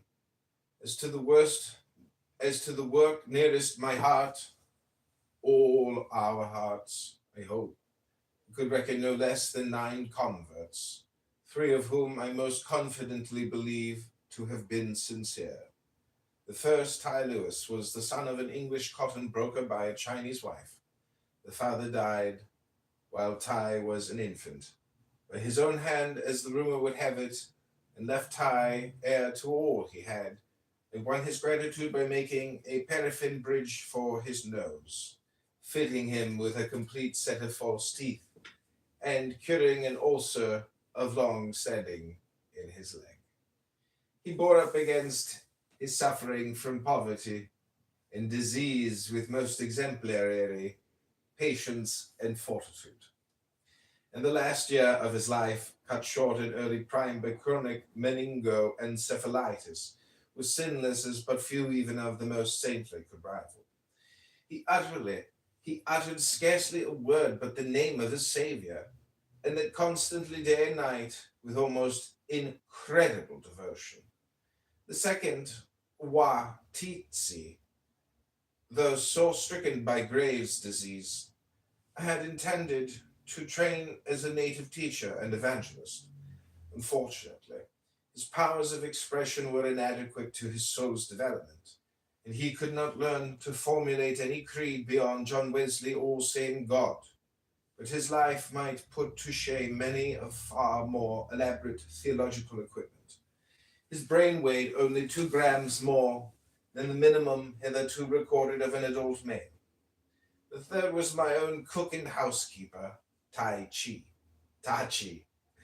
To extreme personal beauty, she added the most engaging manners, and I refuse absolutely to believe the statement of my successor at the mission that she has backslidden and become the second wife of a wealthy pagan.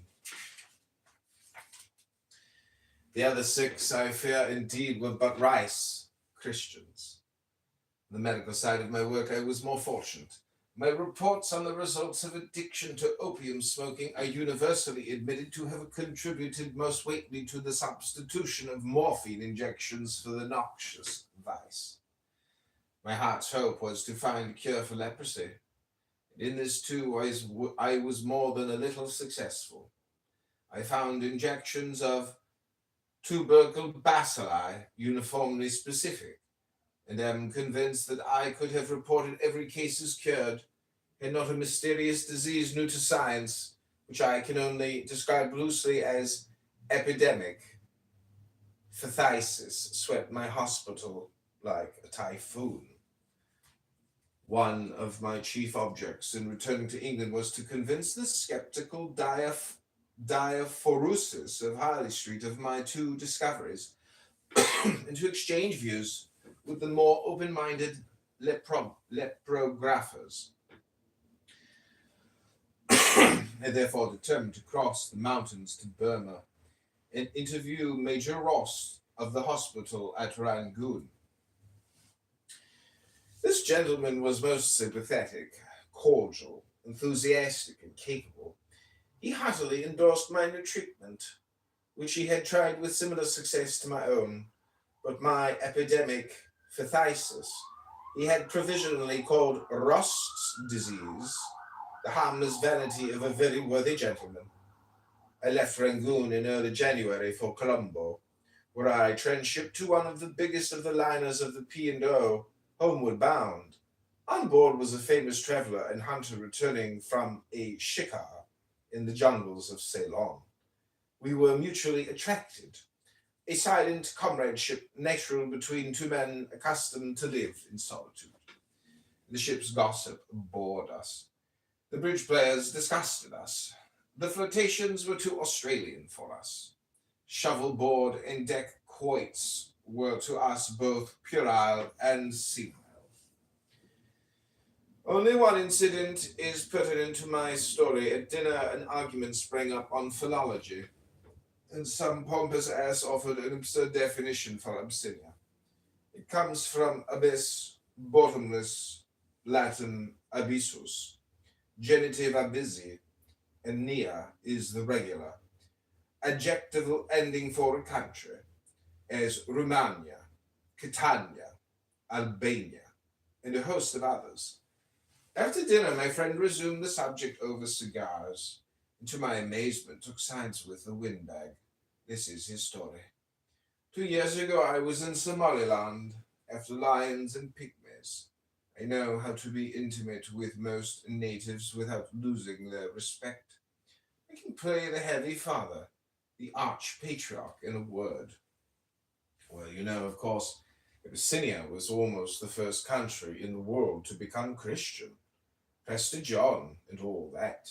I don't know whether they have got him and St. John of Patmos mixed, but they are strong and long on the apocalypse. They told me Abyssinia is just what our mottle-faced friend said at dinner. The country of the abyss, bottomless place or pit. And that St. John was talking of an actual geographical fact, and that the lake of fire is next door to it, so to speak. I said that the apocalypse was only an obscure prophecy. They excitedly declared that the prophecy had been historically fulfilled, that the damned had actually been cast there 2,000 years ago, or nearly, and that they lived in torment there to that very hour. I naturally suggested a visit, and they as naturally expressed the utmost horror, fear. The subject came up again. I thought the yarn might be the fag end of a legend which was the smoke of a small fire effect. I got it. What really happened was that some tribes got leprosy from eating rotten fish, they thought, and were banished in mass like Israel from Egypt. Such tales grow to boggy size in no time. They come in handy for scaring babies. They get mixed up quite hopelessly. And you're lucky even if you get two elements coherent in a potpourri of 60 odd. The story half amused me, half saddened me. It was so like the garbage heap of travestied facts and fly-blown fables and swollen corpses of superstition and iridescent scum of romance that I had grown accustomed to, and had to grope in for the lost pearl truth. But the absurdity of the suggested etymology and the idiot's cunning of the dovetailed stories made me laugh, a thing I do most rarely. That may be why it stuck in my mind. Or was it this? In England, there had been a controversy with Mr. Jonathan Hutchinson as Athanasius versus practically all his colleagues as Mundum, in which the eminent syphilographer flirting with leprosy gave its etiology as ichthyophagy, leprosy, rotten fish. Yes, it fixed the traveller's tale in my mind for the moment. In London, I hastened to pay my respects to Mr. Hutchinson, who was delighted to collate my Chinese facts with his own. He argued his case again, aptly but unconvincingly. When he ended, I expressed a wish to suspend judgment. But look at the Abyssinian evidence, he cried passionately, and expanded, emphasized it with eloquence and ardor for nearly 10 minutes.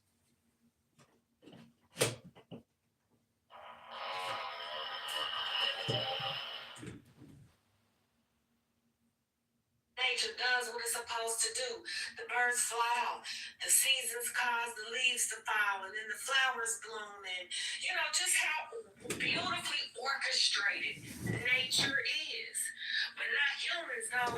They be fucking shit up and da-da-da. We weren't created. Think about this, though. Yes, it is a beautiful thing to stand back and to be observed and watch nature and how beautifully orchestrated those things are. That's what they were created to do. We weren't created for that. We were given free will. We were given the time, the space, and the opportunity to figure this shit out at the end of the day. And so when people hear someone like Ink say, well, I'm perfect, Ink is perfecting his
needing to have the guidance, the discipline, the guardrails, if you will, the institutions, the fellowship, whatever it is that these things bring to a human life. But it is not my opinion that we were ever meant to get there, sit there, and stay there, and then wait for something that we don't even understand or know about to sweep by.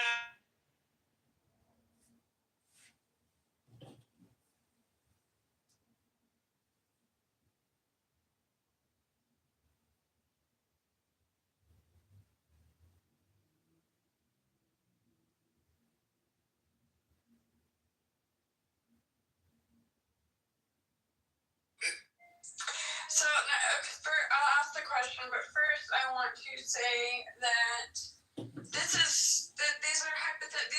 things that you're talking about. Like he helped or he wrote the Declaration of Independence. I mean, it's a lot of he said, she said, but at the end of the day, he did sign it. That is proof that he. No, he said he did not sign it. Here's the deal, Steve. If I may, real quick, and That's what I was saying is.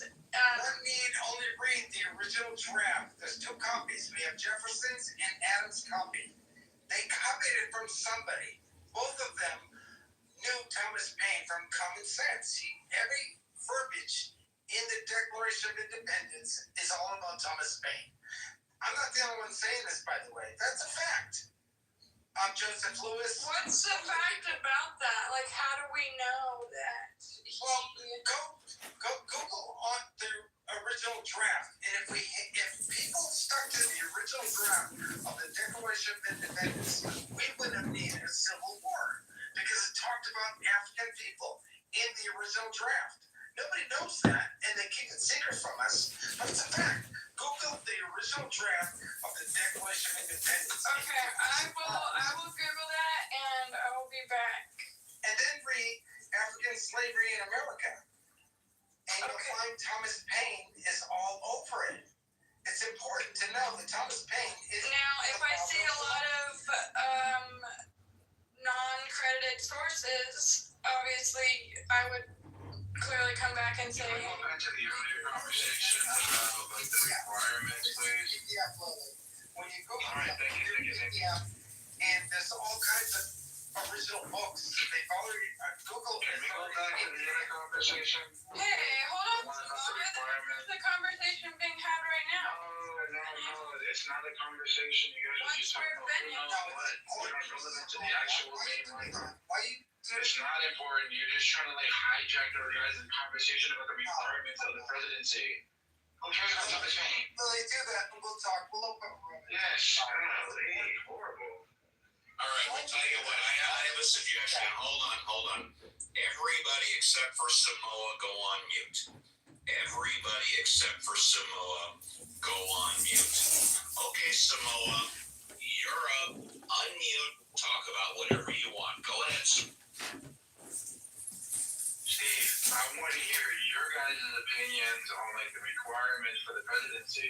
That was the main conversation that was happening, and now we're segueing into who knows what about what. Like, how is this germane to the actual discussion? I mean, listen. Do you think I asked everybody to go on mute. Hold on. Okay, so Samoa wants to hear about the qualifications for presidency of the United States. We already heard Mark say that in Mark's opinion, you have to have a minimum of a bachelor's degree and in political science, or you have to be in government for at least 2 years as a mayor. That's what I heard him say. I'll give you my opinion. In my opinion, I like the requirements exactly the way they are. I don't think there should be any change whatsoever. So let's go ahead. Anybody can unmute one at a time. Samoa's request, what should the requirements be to run for president of the United States? Okay, I can go first if Samoa, is that okay, or is there someone else specific that I am okay. What do you think the requirements should be to run for president of the United States? Okay, think that one of the main things or qualities that they should have or for a president is they should know, or they should have firsthand experience with struggling with whether that be money, mainly money, or just humble, someone that's been through life hard that a lot of us, most of us are experiencing.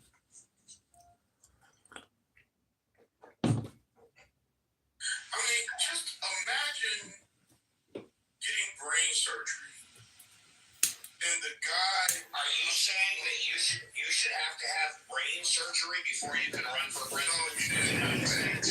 You gotta let me. Okay, no. I don't have to let you finish. Let's stay on topic. The topic is for some. I'm pretty sure them boys they know that his I know that like the second time. You really finna follow it? Bro, why the fuck is you not? always, yeah, it was different. What the? They called them something. Get your dick out of there. Chasing that shit, Grundy.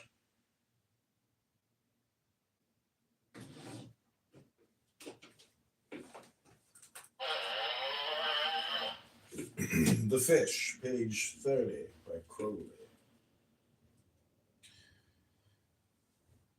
And expounded, expanded, emphasized it with eloquence and ardor for nearly 10 minutes. As I left the bottomless pit story, I jumped in my mind like a jack-in-the-box. I had no thought of it since the night I heard it. It shouted at me, it distracted my mind from its many serious problems, it spoilt my dinner at Scott's, played jokes on me. I began to murmur oysters, ophthalmia, lobsters, leprosy, cod, consummation, sole, scrofula, turbo, TB, mackerel, meningitis, and so on for all the fish I could think of. And then who should walk into the grill room but my friend of the ship? He didn't see me. He came in as if the devil were after him, grabbed a chair and a menu, snapped an order, and put his nose to a notebook. His coffee came at the same time as mine did. He relaxed, lifted his eyes, saw me, and charged me like a bull at a gate. "You're my man," he cried. "Fate's in it. What a damned unbelievable square mile of A1 luck. Glad you're glad. I was going to set every sleuth in London on your trail tomorrow morning. Rude to ask why. Remember that yarn of the bottomless pit, I started. I see you do. Well, it's true, and I'm chasing around London buying equipment. And I need a quack who knows tropical diseases and won't jab around the campfire. Well, there was no room for me in London. My mission was annoyed with me about one of my converts, a trifle. All of us do it. Damn interference, I walked out. I have my own little income, but not enough. I really wanted to know leprosy. My health was better. £500 and all expenses paid for a year, certain in a new country with a man I liked. When do we start? He shook my hand. Good, 6 weeks from now, if the arrow's ready in time. The arrow? Only way to find that old BP natives wouldn't come. Ground evidently bad going, even for camels. The air gives us a clear big radius. We can build relay camps, or tout à la joie. We had no hitch of any kind. Lyle, that's his name. B. Lyle, B for Beale. Letters of recommendation from, he said, a boss bishop and a baronial brewer. My frivolous friends say I must be out to introduce beer and Bibles. But so busy were we, both of us, that we were at sea before he found time to tell me what further facts I had turned his gossamer yarn into a veil worth lifting. It was simple enough. At the Travellers' Club he had met an old friend just back from him. He had gone deep into the country. A singular event had occurred at a village called Nitty Ock. A man had gone mad, mutilated himself horribly, and fallen on all fours. Though writhing with pain, he interspersed his shrieks with pitiful wails whose words contradicted his gestures and his tones. For they expressed pride and pleasure in terms of insane exaggeration. He wallowed abjectly in reproach and threatened the villagers for maintaining their erect attitude. He flinched, whining from all offers to help him, and snarled and spat at his own children and wives when they approached him. Presently he slunk away, still on all fours over the desert. The headman of the village restrained his family when they would have followed him. So singular did the explorer consider this episode that he inquired strictly into the matter. The man's disease was called Ji-Zuz, which means heart leprosy, or perhaps from within leprosy, because the bodily symptoms follow the mental. They say it is caused by eating a poisonous fish, which they call Nazarene. The cure is to eat raw lion's heart, but the victim can rarely bear to approach it. The venom of the serpent Nahash is an absolute antitoxin, and its bite is a certain and immediate cure. Bull's blood is good, but needs persistence for a prolonged period. The touch of a young child gives temporary relief in some cases, but rarely attacks the disease. As in morphinism, the patient's will to be cured is an important factor in the treatment. The tincture of the roots of the oak they call Elima is tonic and specific. Flagellation with gorse, briar rose assists the cure. So does massage, with either the golden oil extracted from the purple poppy or the sweet white oil that is sweated from red rosebuds or peonies. Moss held to the nose defends the patient from his own fetid breath. A diet of peaches or apples cleanses the blood. If chewed thoroughly and constantly, even in public, Sodom apples are the best variety. A decoction of orchids is much recommended, drunk either pure or with peach juice or apple juice. Others prescribe a banana on an empty stomach every night. Others again honey in the comb, macerated with milk. A third school orders oysters or mussels with white wine, but these are slow and only too often merely palliative. The drastic remedies are sure and swift, if the patient can endure them and is willing to risk kill or cure measures. Also, he is hard to convince that he is sick and suffering. He does everything by opposites. For example, he ransacked his folk or the immodesty of the retire. For example, he ransacked at his folk for the immodesty of the retire. His tribes dress as decently as archdeacons. Covers every inch of his head and body and limbs, save only just those parts which our archdeacons aforesaid, being surprised in the mutinal tub, would first claim the attention of the archidiaconal sense of propriety. Again, they denounce the most obvious truths as being lies. Thus, they deny that the sun is hot. For how can so petty a thing affect so great a thing as themselves? Also, conversely, they welcome lies, however ridiculous, as truth, most especially when the lies flatter them. Tell them that light shines from them, and that the sun reflects it as the moon actually mirrors the sun's. They will tolerate and patronize you, but if you approach, may bite you in the leg without provocation or warning. The most curious fact about this disease is that people find it.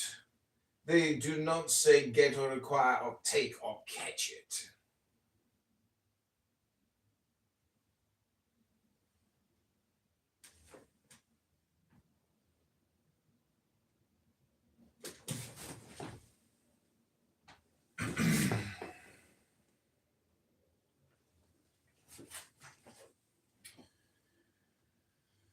but only find it, accept it, or believe in it. This last phrase suggesting some local brand of Christian Science. All three verbs imply the free will of the person to become deceased. He eats the fish sometimes, the headman explained by a congenital perversity of taste. Cretinous, scrofulous, luetic, imbecile, impotent, phthisical, and anemic. People often find the fish, as it were, naturally. To these people, it is not so poisonous. Indeed, they often thrive on a daily diet of it, making their living by selling it, and are at least justified in boasting that they are cured of the diseases subjectively, for they take pride in the increase of their symptoms. This man at Nizioc, case in point, bragged of his distressed heart, that it was palpitating with happiness. Many find jitsuzi in a mild form at puberty, unless the general health be very bad, and the constitution tainted. They cannot assimilate the fish. The fumes of its putrefaction usually produce a sort of intoxication in which they caricature the disease with its symptoms visibly exaggerated and obviously faked. That they take matters very seriously until the effects of the gas wear off. Such an attack protects almost always against the disease itself. In the decline of the reproductive powers, people hanker for the fish, which, despite the experience of centuries, is still by the vast majority held as is specific for all ills from poverty and ugliness to death and danger from ghosts.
At the decline of the reproductive powers, people hanker for the fish, which, despite the experience of centuries, is still by the vast majority held as a specific for all ills from poverty and ugliness to death and danger from ghosts.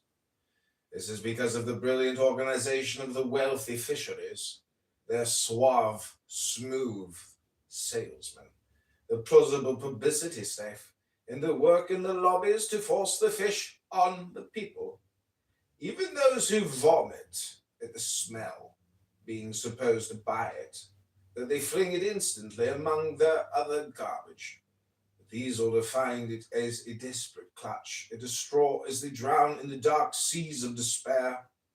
Such when women become bitter when too thin, and maudlin when too fat.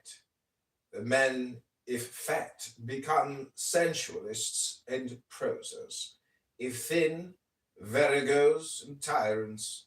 But unless the people find the fish early in life and digest it completely, the symptoms are not so intolerable to the friends and neighbors of the patient. There is an epidemic form of the sickness which attacks crowds, but this is a mere simulation, transitory as other drunkenness. A few days, most nearly all are well again. The disease attacks and holds most fiercely those who lack vital power, courage. Fear is the exciting cause in most of those cases which turn out badly. The man at Nitty Ock was pronounced hopeless by the head man. He has mutilated himself. He goes on all fours and eats dirt, they said. It is bad. He must go to Kries Nedum. That is the name of the place, they explained latter, where the other heart lepers live.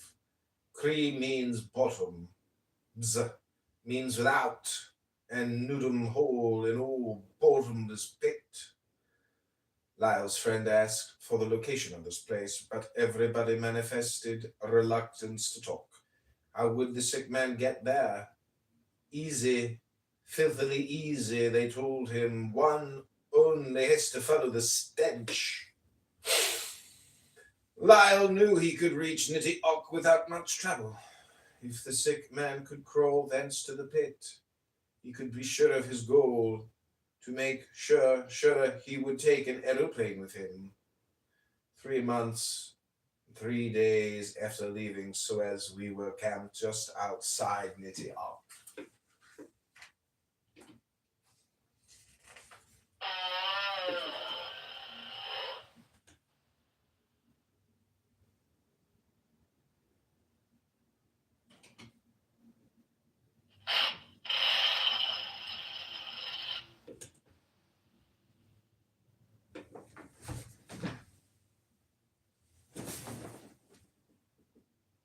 This is The Fish, written by Crowley.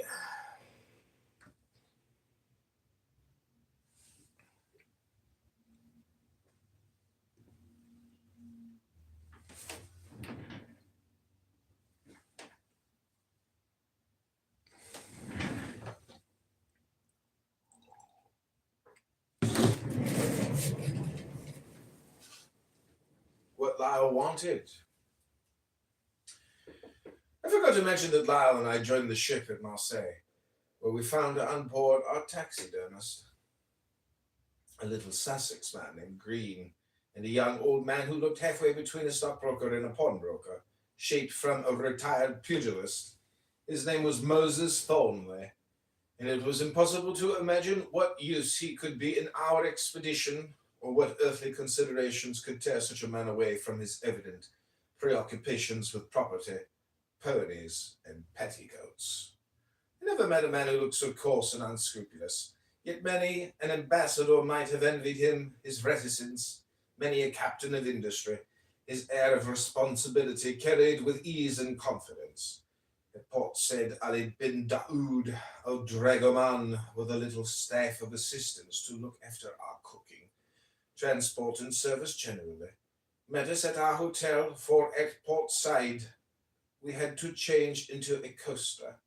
Suffered no more than the usual Oriental delays, the usual losses and breakages by theft or carelessness, the usual half-hearted threats of mutiny and palpably fake stories of family distress, with which one or the other of the native servants worried us when we wanted a night out beyond his means. The Red Sea was as stagnant and close as the canal itself. The ship was black with flies. At every wretched pretense at a port, we shipped new passengers, each time wilder and dirtier, jostling more excitedly and shouting more ferociously, finally losing themselves more suddenly in the crepitating mob of their fellow travellers. We had so hurried. I started the bulk of my preparation for my bacteriology, and to be done on the ship, so that I hardly saw Lyle, except at meals, when he never spoke except to pass the butter. Any spare time I had I put in wondering why so imperturbable a man should have started on so pointless a journey in such desperate haste. I'm fairly imaginative, many thanks to my lonely years in China, and I furnished myself with many a balloonful of explanations. But there was a leak in all of them, and that leak answered to the name of Moses. That ineffably tailored sphinx behaved like a polite stranger. He shook hands with Lyle at Marseille, compared physiological notes, and exchanged meteorological observations.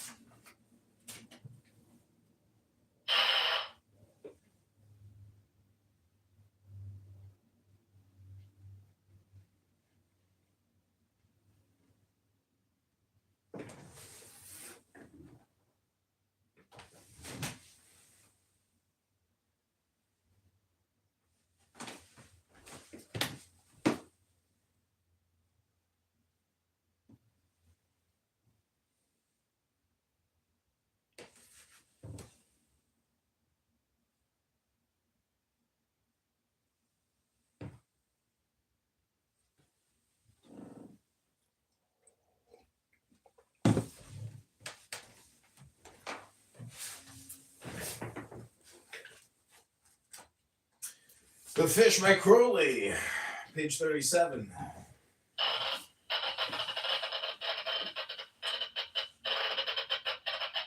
I doubt if they spoke again until our first dinner in camp, when for the first time we all four dined together.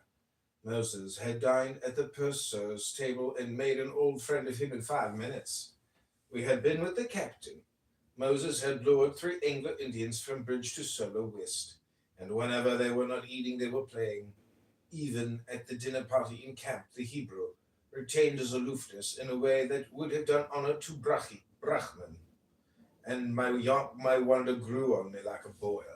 I thought, too, that Lyle owed me some explanation of our plans, but I was not the man to ask him. However, on the 4th night, he trotted in at sunset with a baby gazelle on his shoulder. He had gone out strolling alone for an hour, this invertebrate habit, ready for anything like the gun in the advertisement, from a snipe to a tiger. He got almost physically drunk on that gazelle, and when I remarked how good it was, he almost chanted, "I am back in Africa once more." It sounded like a school song, and 15 of his 50 years had gone from his face at the thought. It reminded me of the sea unwrinkling itself after a storm. His dull grey, cloudy eyes cleared, flashed, and laughed. The same image served. The incident seemed to break down his taciturnity. For the first time in my experience, he told a story at the table. It was a story of his early days, how he was chased by a gazelle. He had lost his rifle beyond recovery, and a wounded lion was looking for him everywhere, and it was getting dark, and he started back to camp. When he heard feet in pursuit, he ran like the wind and emerged from the jungle to his camp in the clearing. 20 yards behind him came a gazelle, who had possibly been equally scared of the lion, and possibly thought the flying man was its mother. It did not stop here. After our coffee, he suggested that we smoke our pipes in the moonlight.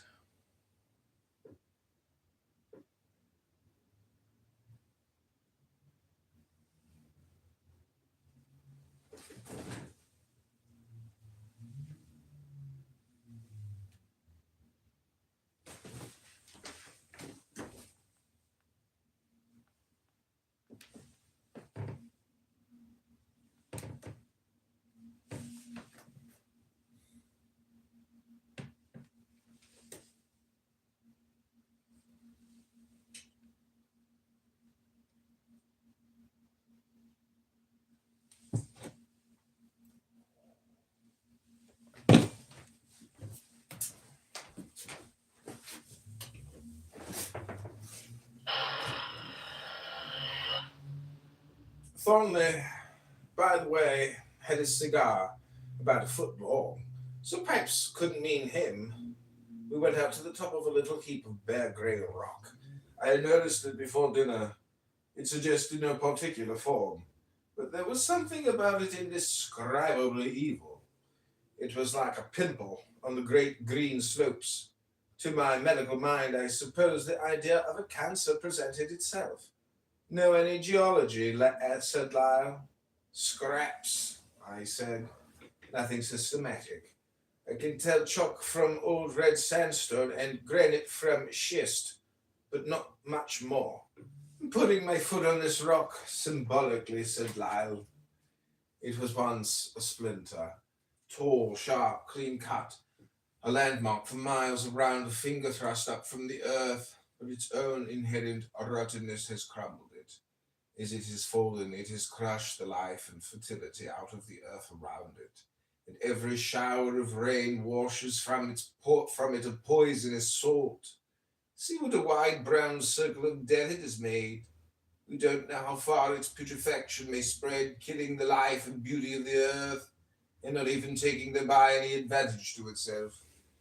He made a sort of snarling noise as he stopped short. Then he put his hands on my shoulder.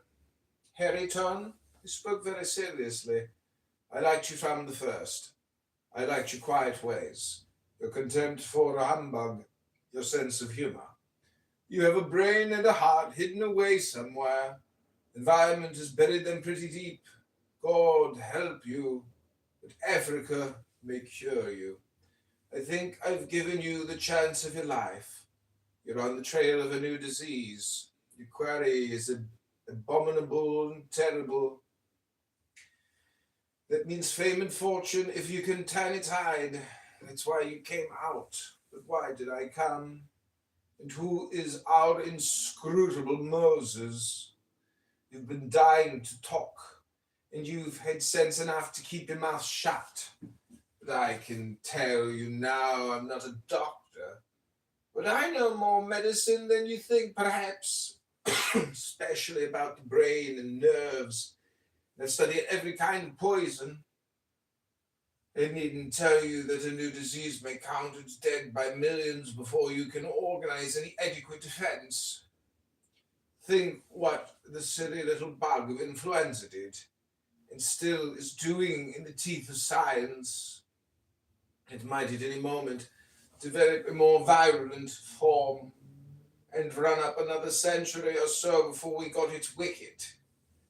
The day after I heard that story at the club, I went round to Masters, the pathologist, and he sent for Button, the bacteriologist at St. Michael's, and our best diagnostician, Bartlett. We talked for over 6 hours, and then we cabled Johns Hopkins, as well as Rome, Paris, Vienna, and Berlin. A fortnight later, we sat in conference, some 20 of us. The danger about this bug is that it doesn't kill these heart lepers, as we may as well continue to call them, till someone rummages in Lyle and Scott for a longer and sillier name. The people have lived and bred for close on 2,000 years. Apparently, it isn't infectious or contagious, except indirectly, by a man who indulges in a rotten fish, inducing another to poison himself. But the world's waking up now.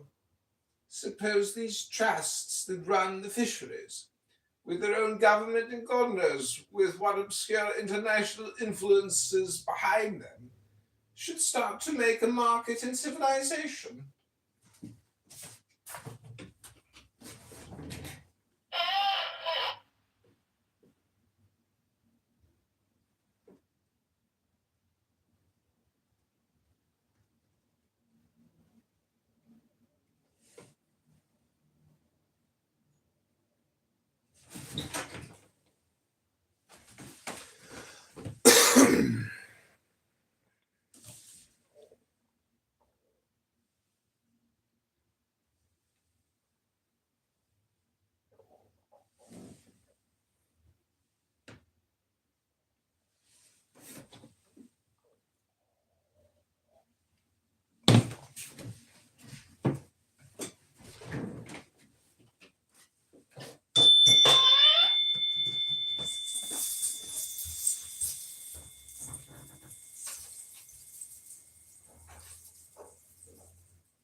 It seems unlikely, being so localized for so long, but if it did get loose, who knows what might happen.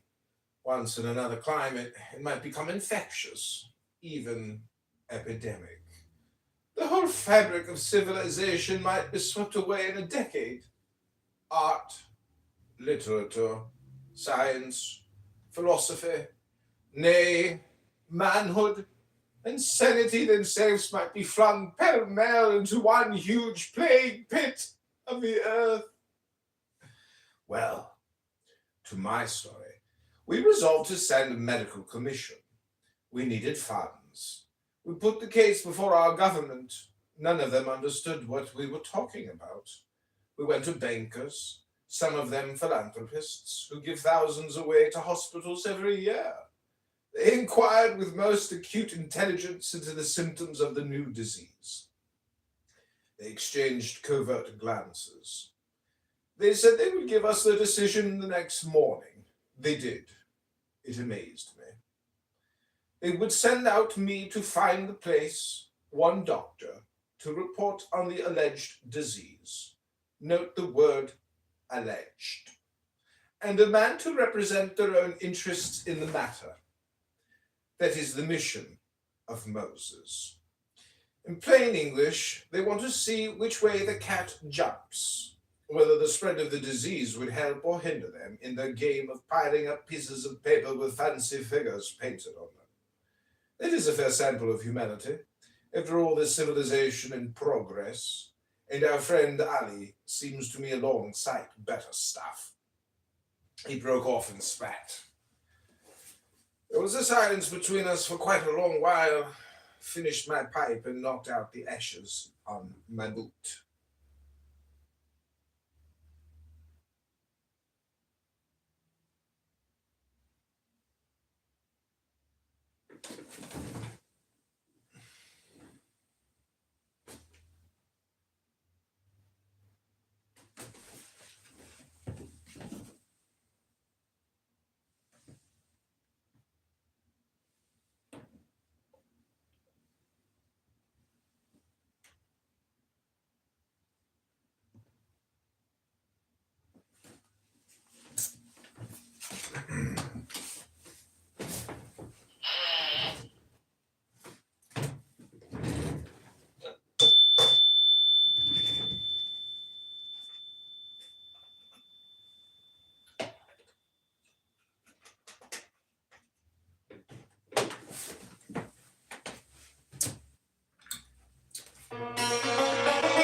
He broke off and spat. There was a silence between us for quite a long while.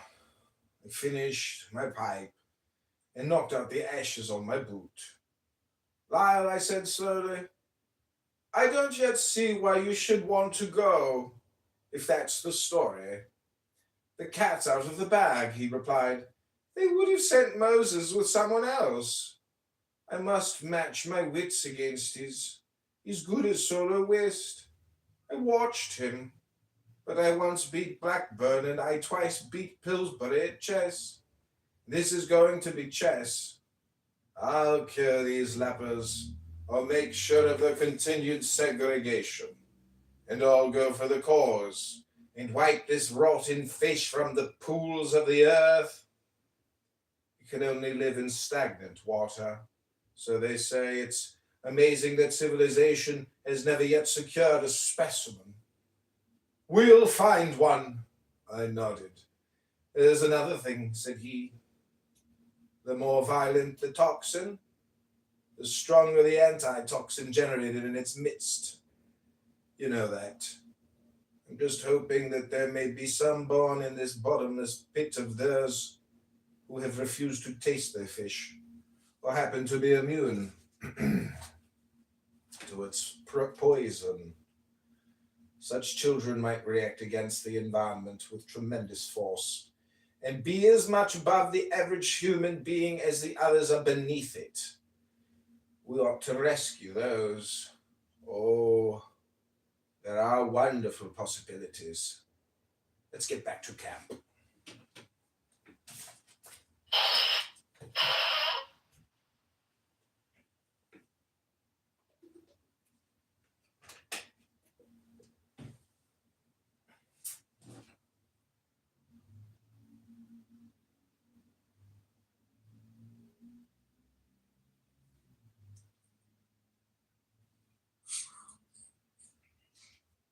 Name the 3 stages of a thunderstorm.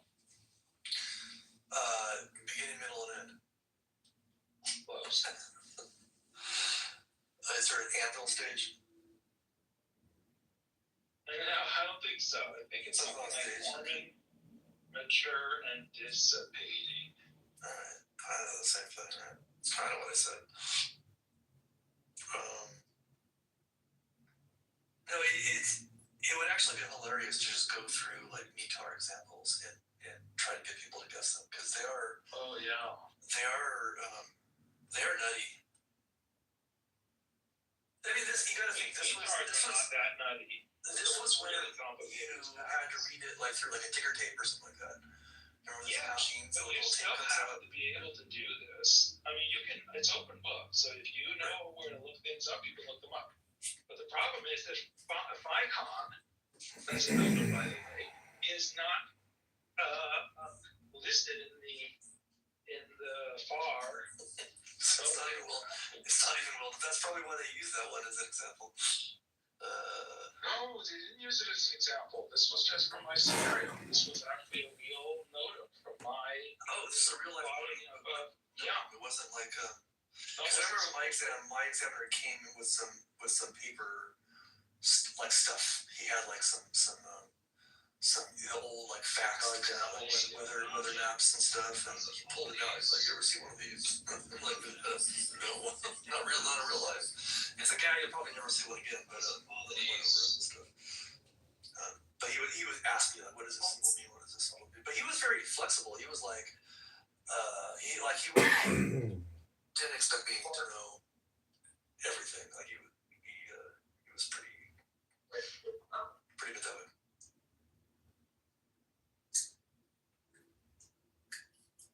I felt like my exam was almost like a lesson. Like it was a very kind of a learning experience in a way. Mine was as well.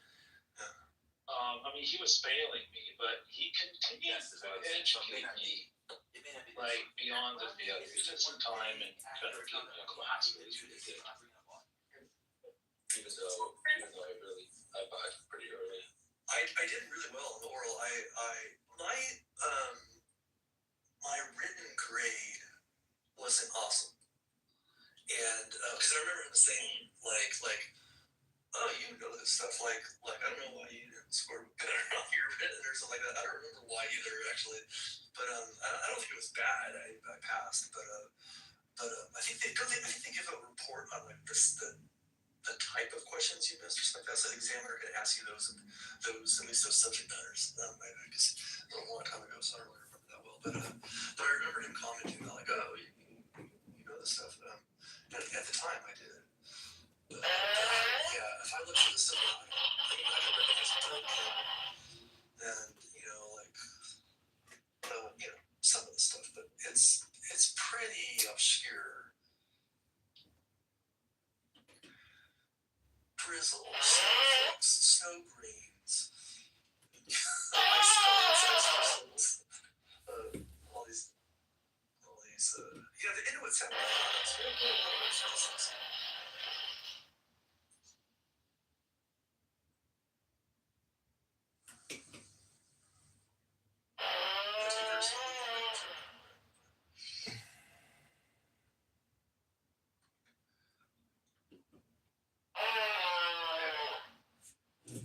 In fact, I think the only non-Jew down there, including all of the anomalies, is Kevin. Oh god. That was so funny, and I actually truly was laughing so much about I don't know. If I find something, even if it's politically incorrect, if I find it funny, I will just laugh, and that's kind of like a flaw that I have, you know.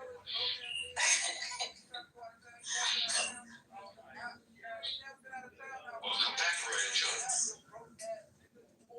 Yes, how are you?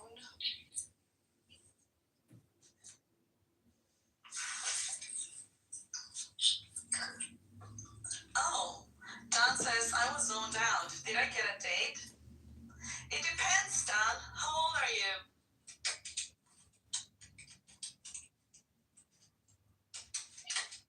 You won't say. Is he in Germany? Sorry, you were talking to me? Yeah, I'm not gonna lie, but Miraz No, is John. with my father. Oh, thanks. Who looks like your Which is funny to me because my father definitely wasn't Persian. Well, maybe he actually was. No, my father was fully a German Jew. Maybe you were. Okay, there is something my father never explained that is a complete mystery to the entire family, that we have some quarter Russian blood, so maybe... No, he's not Russian. He's from Africa. North Africa. Sorry. Well, if it's Russian Jew, it's the same. Yeah, that's what we don't know. He never talked about that, and we don't know where it went from. Well, you look like your dad, my dad, so your son might be very handsome like me. Thanks. I don't doubt that. You have sons? Me, I don't. Well, actually, your eyes are very similar to Jeff's eyes. Or maybe we are related. Is Jeff Could be. his son? Maybe No, it's your I would most likely be the father in this situation. No, because Meras, you're in your 40s.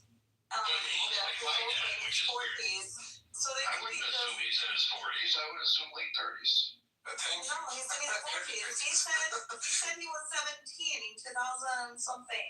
Oh, you did the math. Yeah.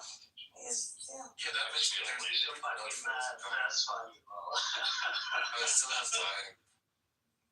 Did you miss the part where the average IQ in her country is 47? Did you do the math of that? 47, that's horrible, Lisa. That's horrible. I gotta find a picture. It's actually fun. Buttercup, how is he doing?